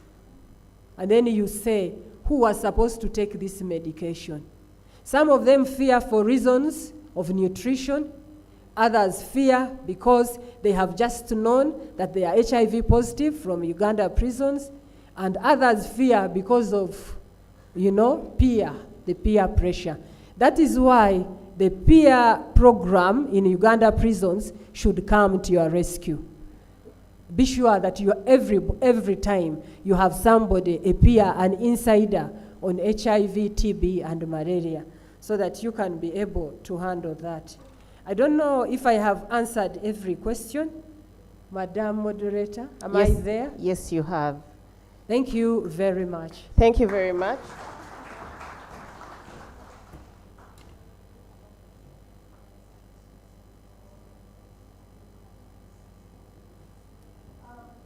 I think, Prosi, what is important that I want us to go away with is that even for us who are infected and we know, we need to enjoy our rights with responsibility. Yeah. I committed myself to keeping just the amount of virus that I have in my body from the time I knew I was infected. And I became serious, and I live with that on a daily basis. On a daily. If we could all commit ourselves to being cautious, that as we are enjoying our rights, the government has enabled us to access treatment, the environment there is there, and we are advocating that we shouldn't be stigmatized. We should also vow to ensure that we do not infect others, even the babies we carry, even the persons that we are going to have sex with, that we should be responsible. So that I think that's where the gentleman is coming from, because we seem to be advocating on the side of our rights.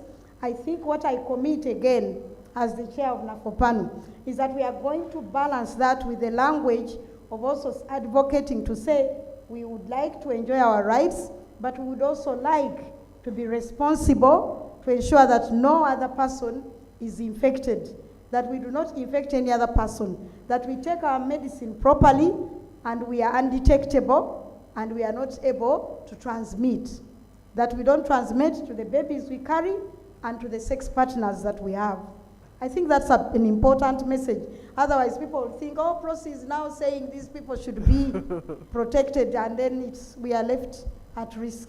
Maybe I should put a disclaimer that while I'm saying these things, I have first told you the law is not yet amended. So when you find me in my shoes of a prosecutor, I prosecute you.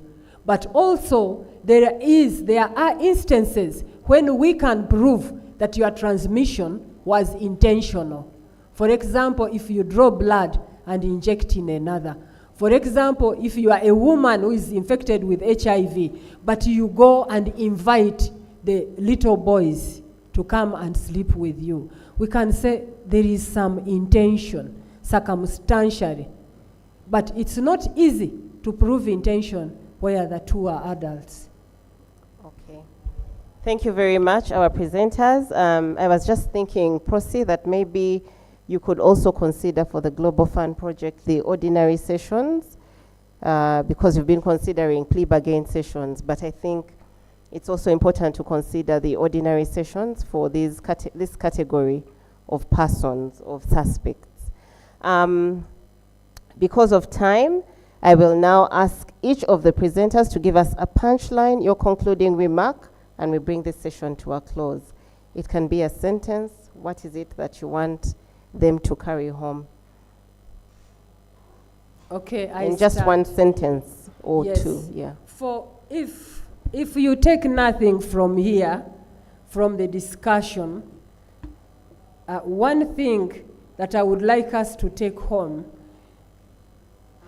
or one sentence that would enable us have what to take home, would be drawn from my first submission, that prevention of HIV is incumbent on all of us, irrespective of where we are. However, in the criminal justice system, when we speak about the law and how it is affecting ending HIV by 2030, let us think in terms of the standard of proof vis-a-vis available science.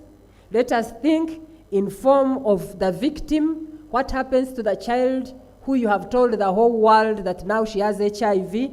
Let us think in terms of what about our membership with the East African community and how they have told us that our law does not match up to what they have, and the economic question. What effect does it have if we do not prevent stigma and therefore prevent further infections or higher infections who take higher regimens and we have to spend so much on them?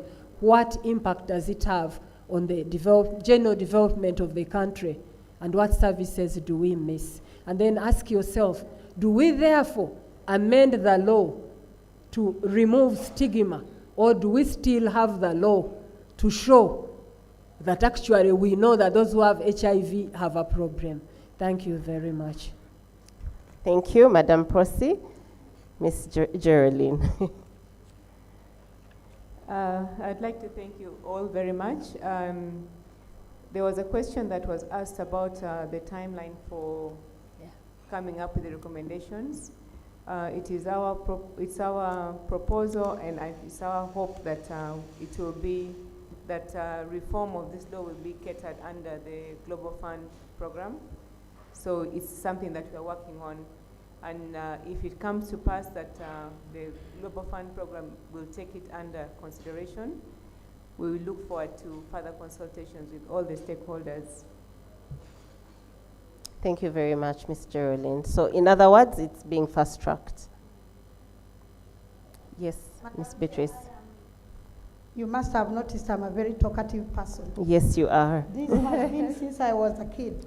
So I'm not going to say anything else because I've talked a lot, but I'll ask you to allow me those 2 minutes for my girls to say something. Okay. Daphne, you want to say something? I saw your hand. You want to say something? Oh, Ben, I'm giving the time to you. So people know that we have mentored some young people. Please say something.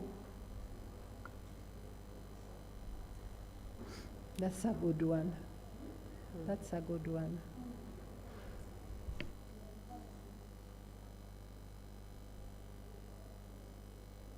Thank you, Beatrice, for the opportunity. First, I had a question for Geraldine. I don't know if she'll be able to answer it. And it goes like this.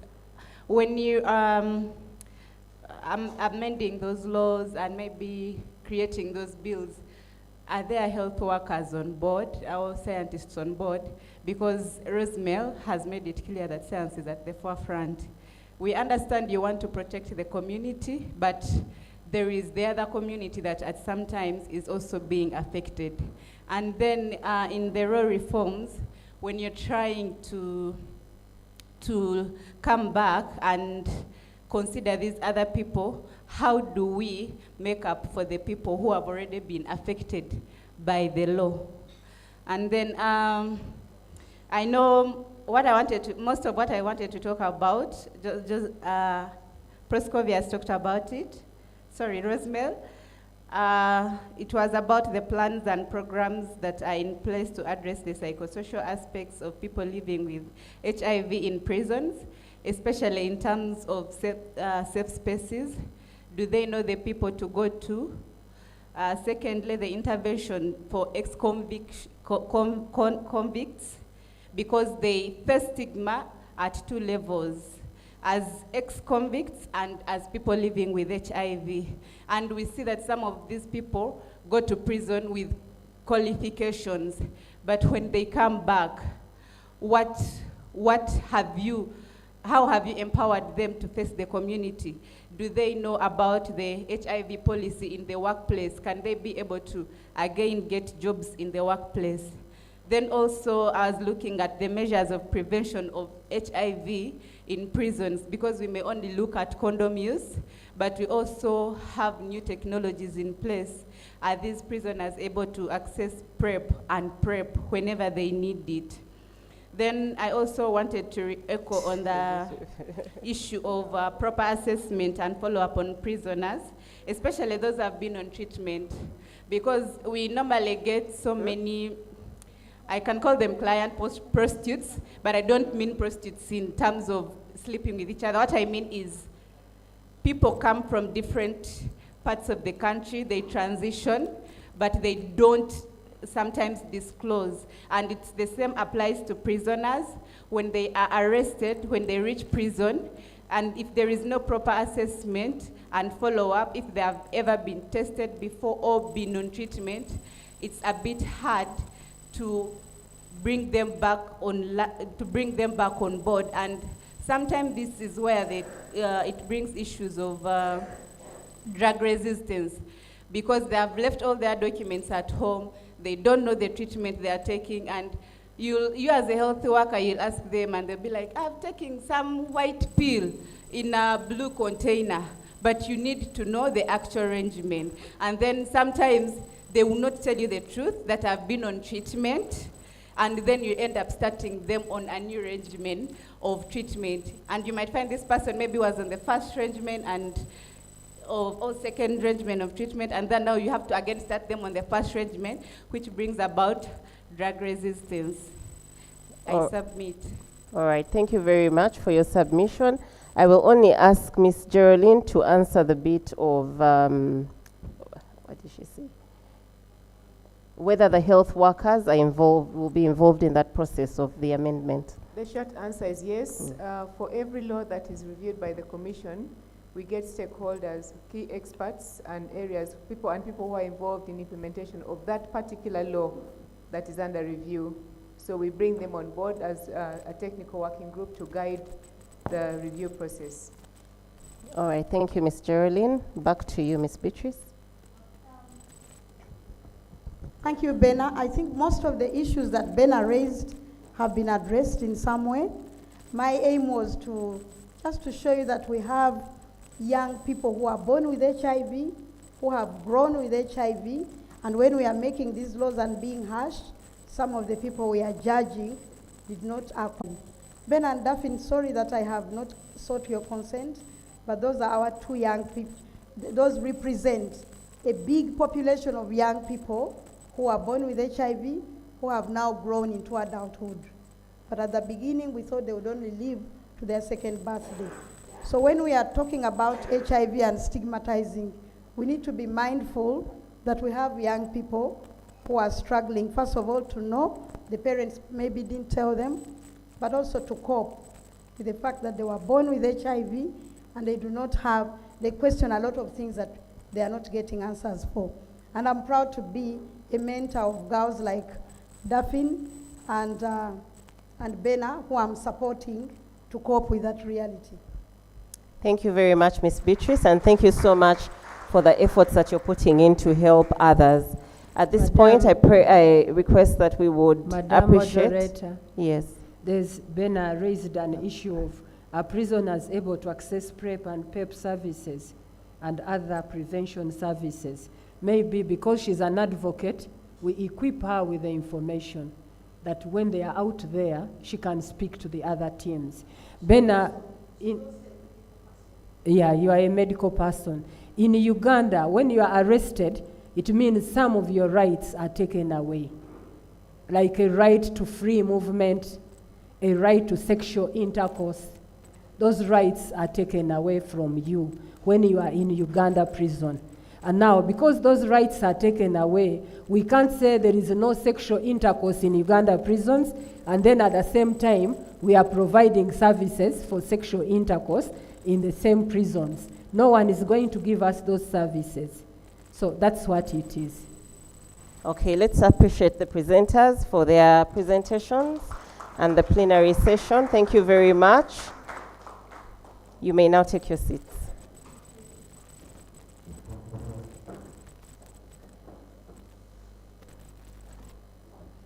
Ladies and gentlemen, at this juncture, I would like to apologize on behalf of the Office of the DPP.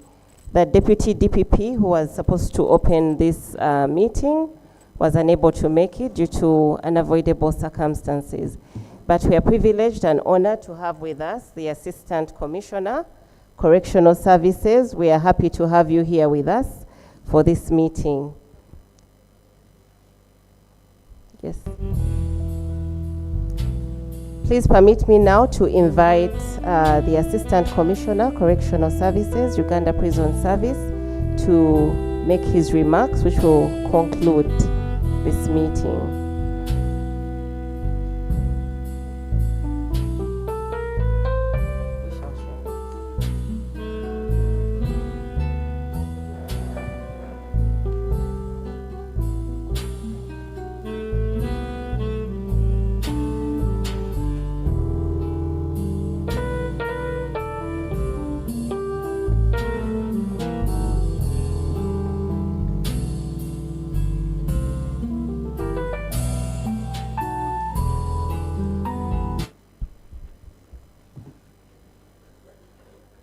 Yeah, it's already good afternoon.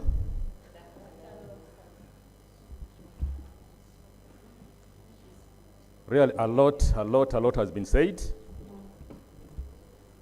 I don't know how I can summarize, but I'll try my level best to summarize and to give what I can.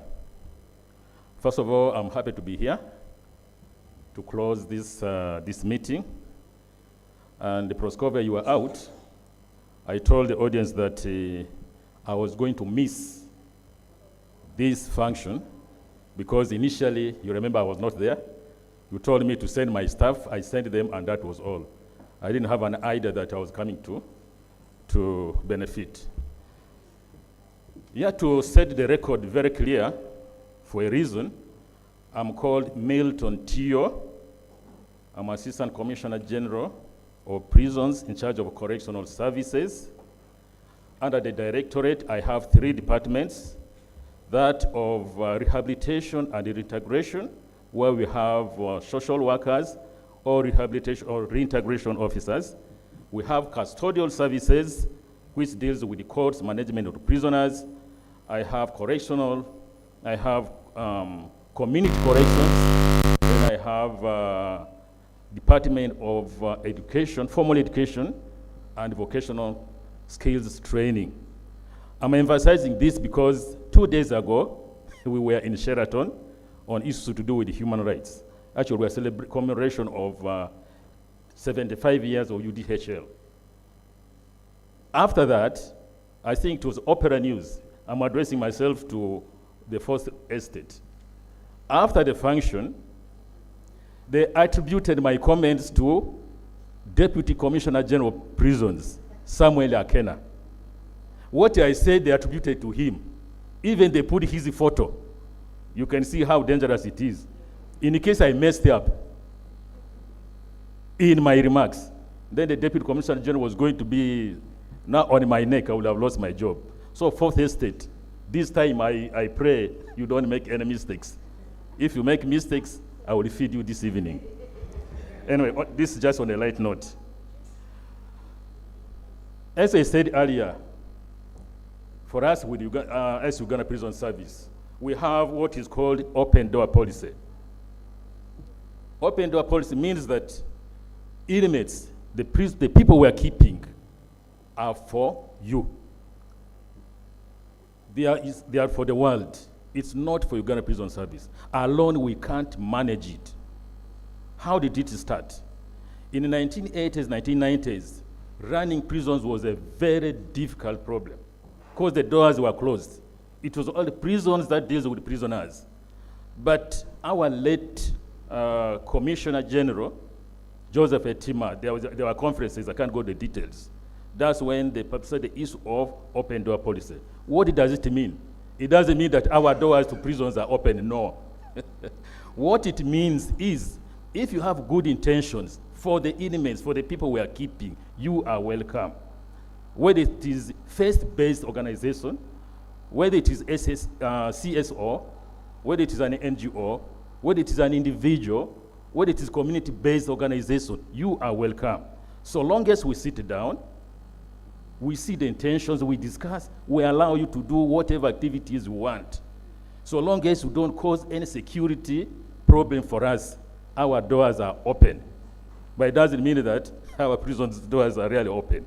So that is what we mean by open door policy. That's why in fighting HIV/AIDS in prisons, it is not only UPS. We have very many church-based, faith-based organizations that help us. We have very many NGOs. We have CBOs. We have CSOs. We have individuals that help us in fighting this scourge.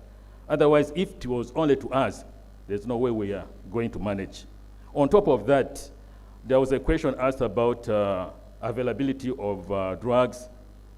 Dr. Kajoba is there and others are there. All these years, these organizations have been helping us, including CDC, when it comes to testing and many others.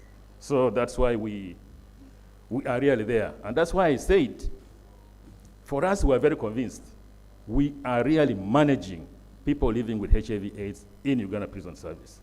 Before I forget, the young girl there who raised the issue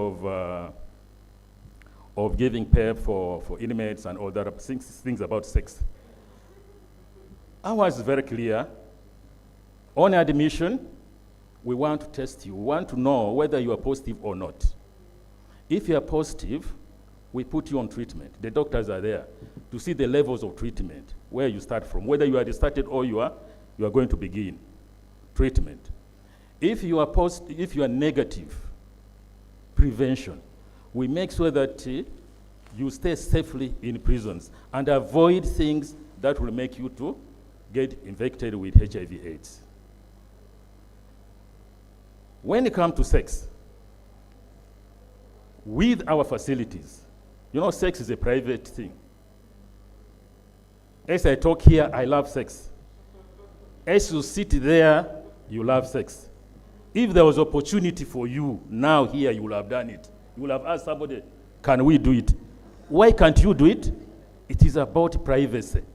With the facilities we have, we can't allow that.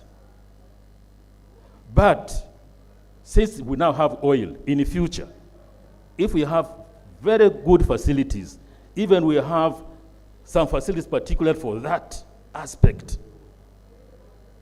Prisoners will enjoy their rights. Proscovia, we have not removed it, only that we can't afford to have it. So I think that one answers that.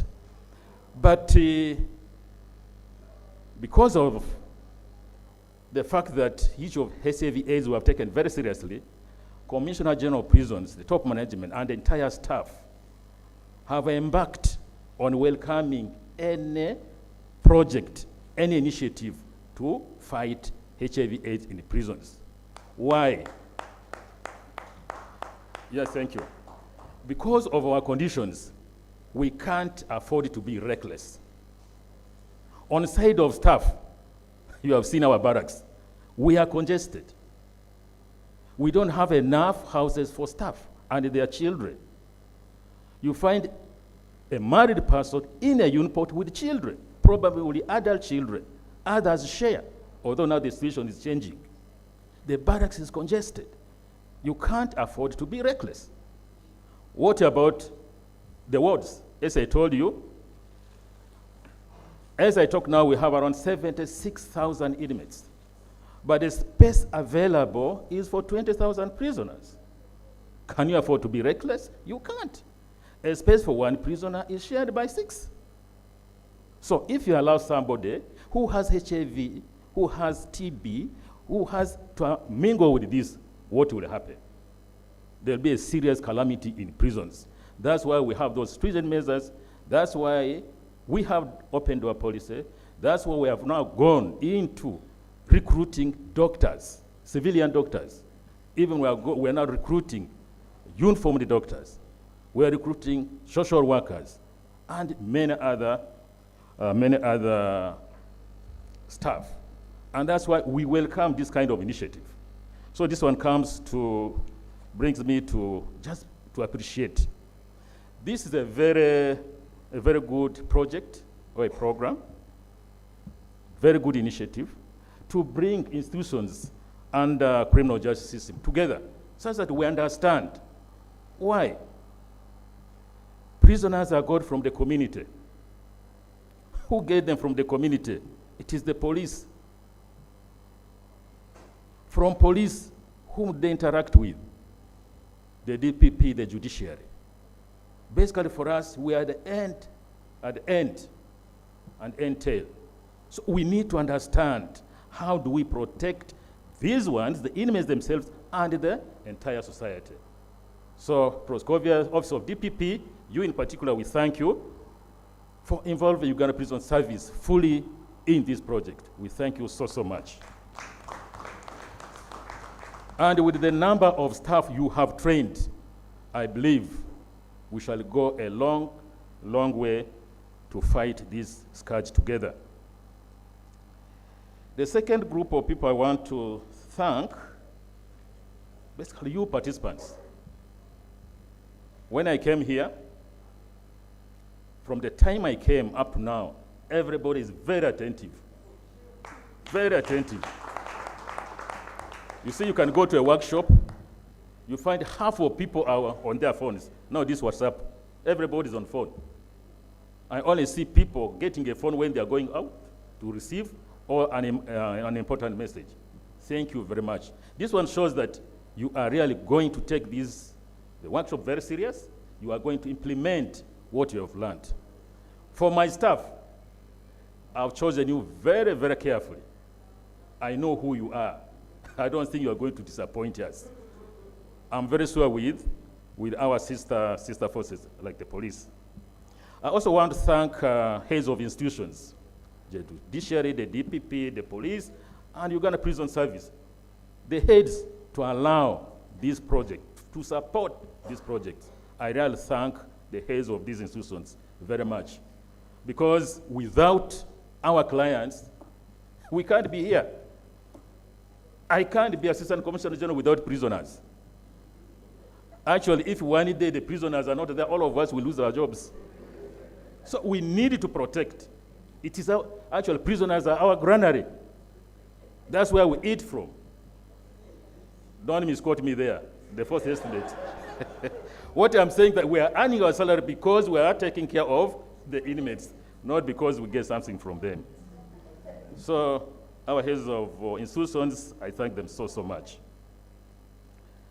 Very importantly, I want to thank the funders, especially the Global Fund. I believe without funds, we're not going to have this kind of sitting. I'm already smelling some nice aroma of food. I believe we're not going to have food. I've got a package there, we're not going to have it. In short, what I'm saying is, let's thank the development partner, especially the Global Fund, for supporting this project. It is going to help the country. A country cannot grow if the population is sick, because health is wealth.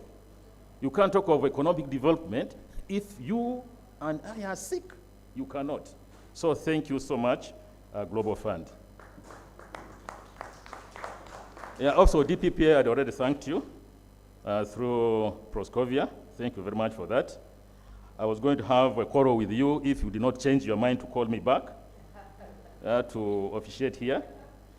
Really, when I get a call from her, I know that she and the DPP are empowering my officers. I'm very proud. It started with I think some 2 years back, you wanted some 6 officers, senior officers, to go to Mbarara. I was the one who selected them. They went, I think that was now when you wanted to develop the document. Then after that, another group, this another group. Because I know what it is.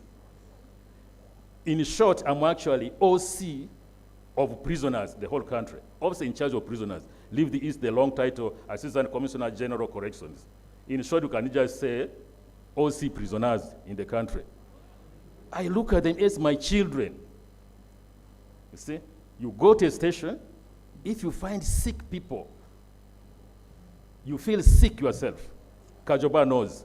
When I go to a station, I get sick people. I get prisoners with scabies. I get somebody covered in a blanket. At a hot day, at midday, somebody's covered. I call, what is happening? I want to know whether there are health officers in the unit. Why is a prisoner in the ward? Why not in the sick bay? This just to emphasize that we look at prisoners as our children. Commissioner General looks at prisoners as his children. Issues of human rights, where this one falls, we take it serious.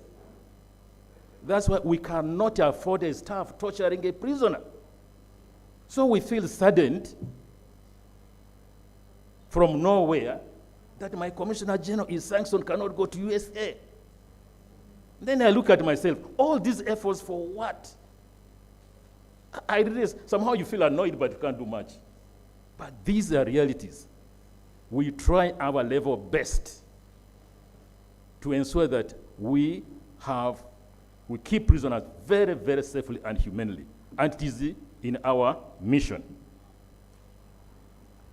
This one now comes, let me just bring the issue of congestion here. I think Proscovia tried to answer it. Why are we having congestion in prisons? It's a very simple thing. I have 39,000 plus convicts. Then I have 36,000 plus remands. Out of the 36,000, I only have 17,000 plus capital offenders. But I have 19,000 plus petty offenders. I have 528 judgment debtors. What are these people doing in prisons? Judgment debtors alone, 500, is a whole unit. Why are they doing, what are they doing there? This is what I raised last time in Sheraton. Somebody has failed to pay you. You take him to prison. Where will he go? Where will he get the money? Where will she get the money to pay you back? Assistant Commissioner, Law Reform, I think that's where it goes. We need to reform some of these things. Committals, we need to revisit the law. How many years should somebody take after committal after the person has been committed to High Court. How many years? It is open. People have stayed with us for 5 years, 7 years, even 8 years. The law needs to be revisited. You may find the 70s majority are they are committals. Why should they be in a prison just continuously? But the good thing is, I hear, there are, I think, the organizations, I think judiciary, I think they're looking into that.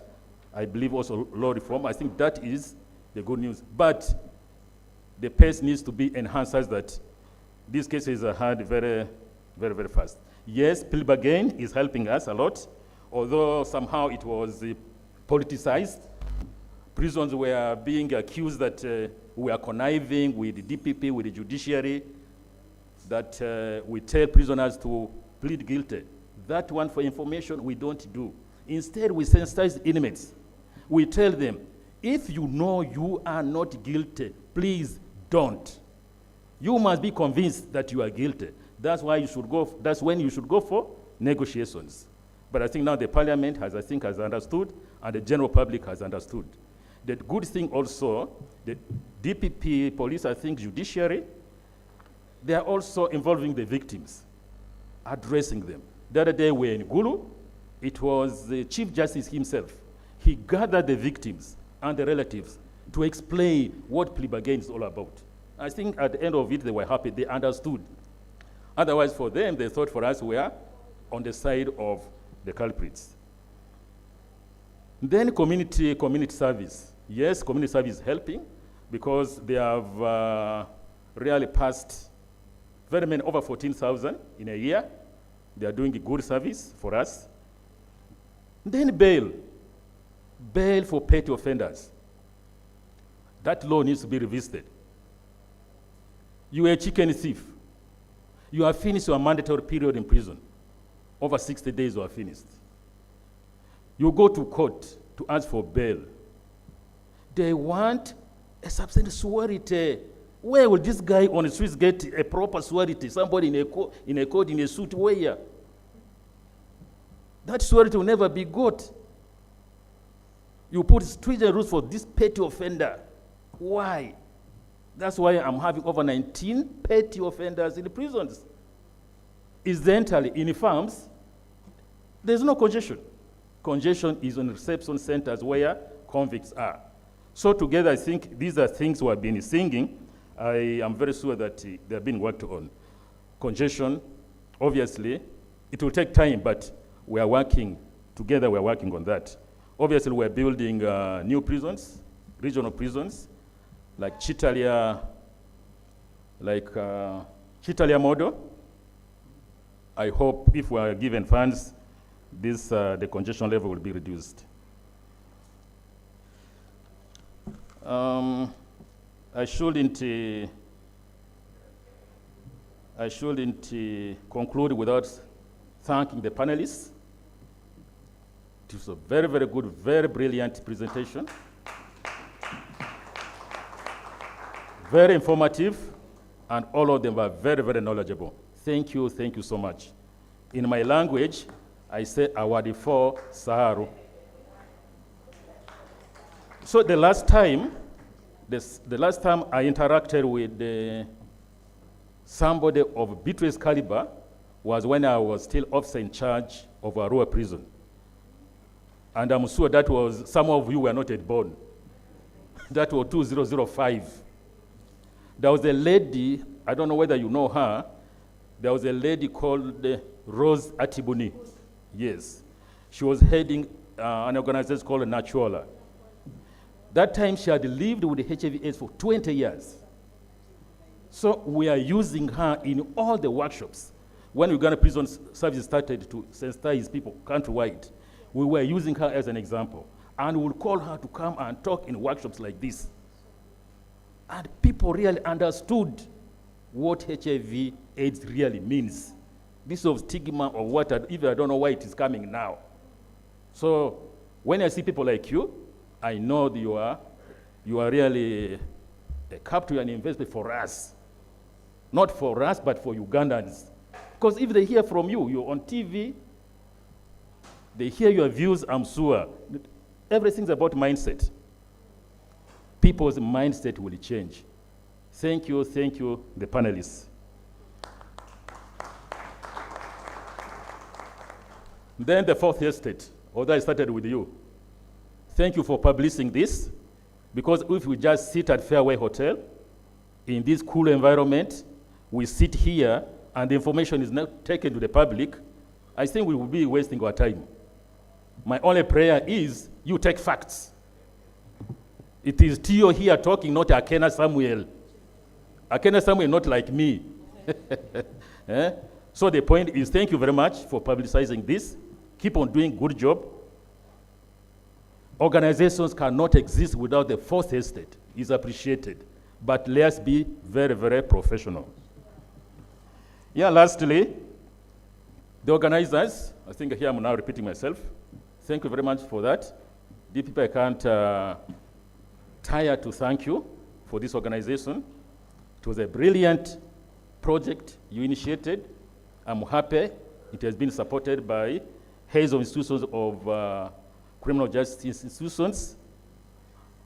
Global Fund is supporting, and all of us who are supporting. We shall continue to be part and parcel of this initiative. Thank you very much. Probably for information, I think I've already said that. Otherwise, we're now coming to the end of the year. Do you have another workshop before Christmas? If it is there before, because today is just 13th, I will be ready to send my staff, and I'll be ready to come.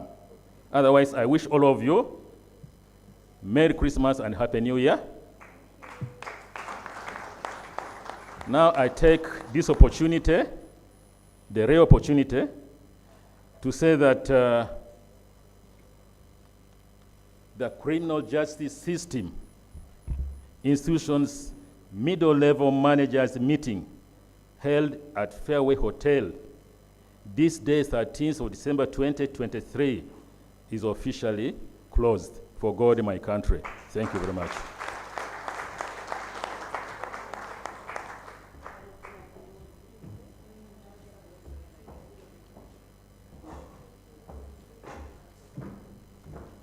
Let us appreciate the Assistant Commissioner General of Prisons, Mr. Tio Milton, for his closing remarks. We truly,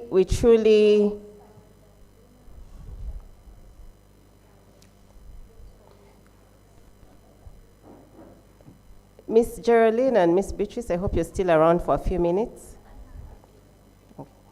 We truly appreciate your collaboration with us, with the Office of the DPP, in so many respects, and particularly the Global Fund project. Without you, without the Uganda Prison Service, we wouldn't have come this far. So thank you very much. Let us give him another round of applause. I wanted us to take a group photograph before we go for lunch. That is why I wanted her. Please, yes. Yes, we're going to take it right in front here. Brian?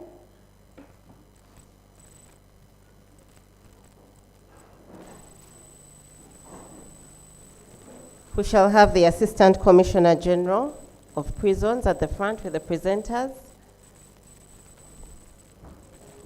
She's in a hurry.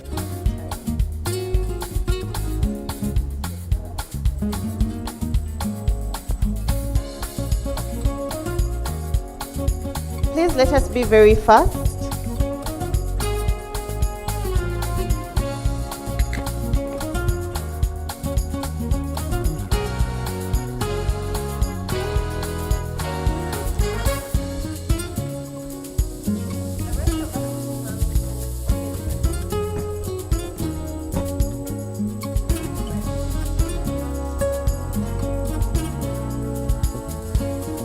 Let's first have them alone, and then the rest of us can join.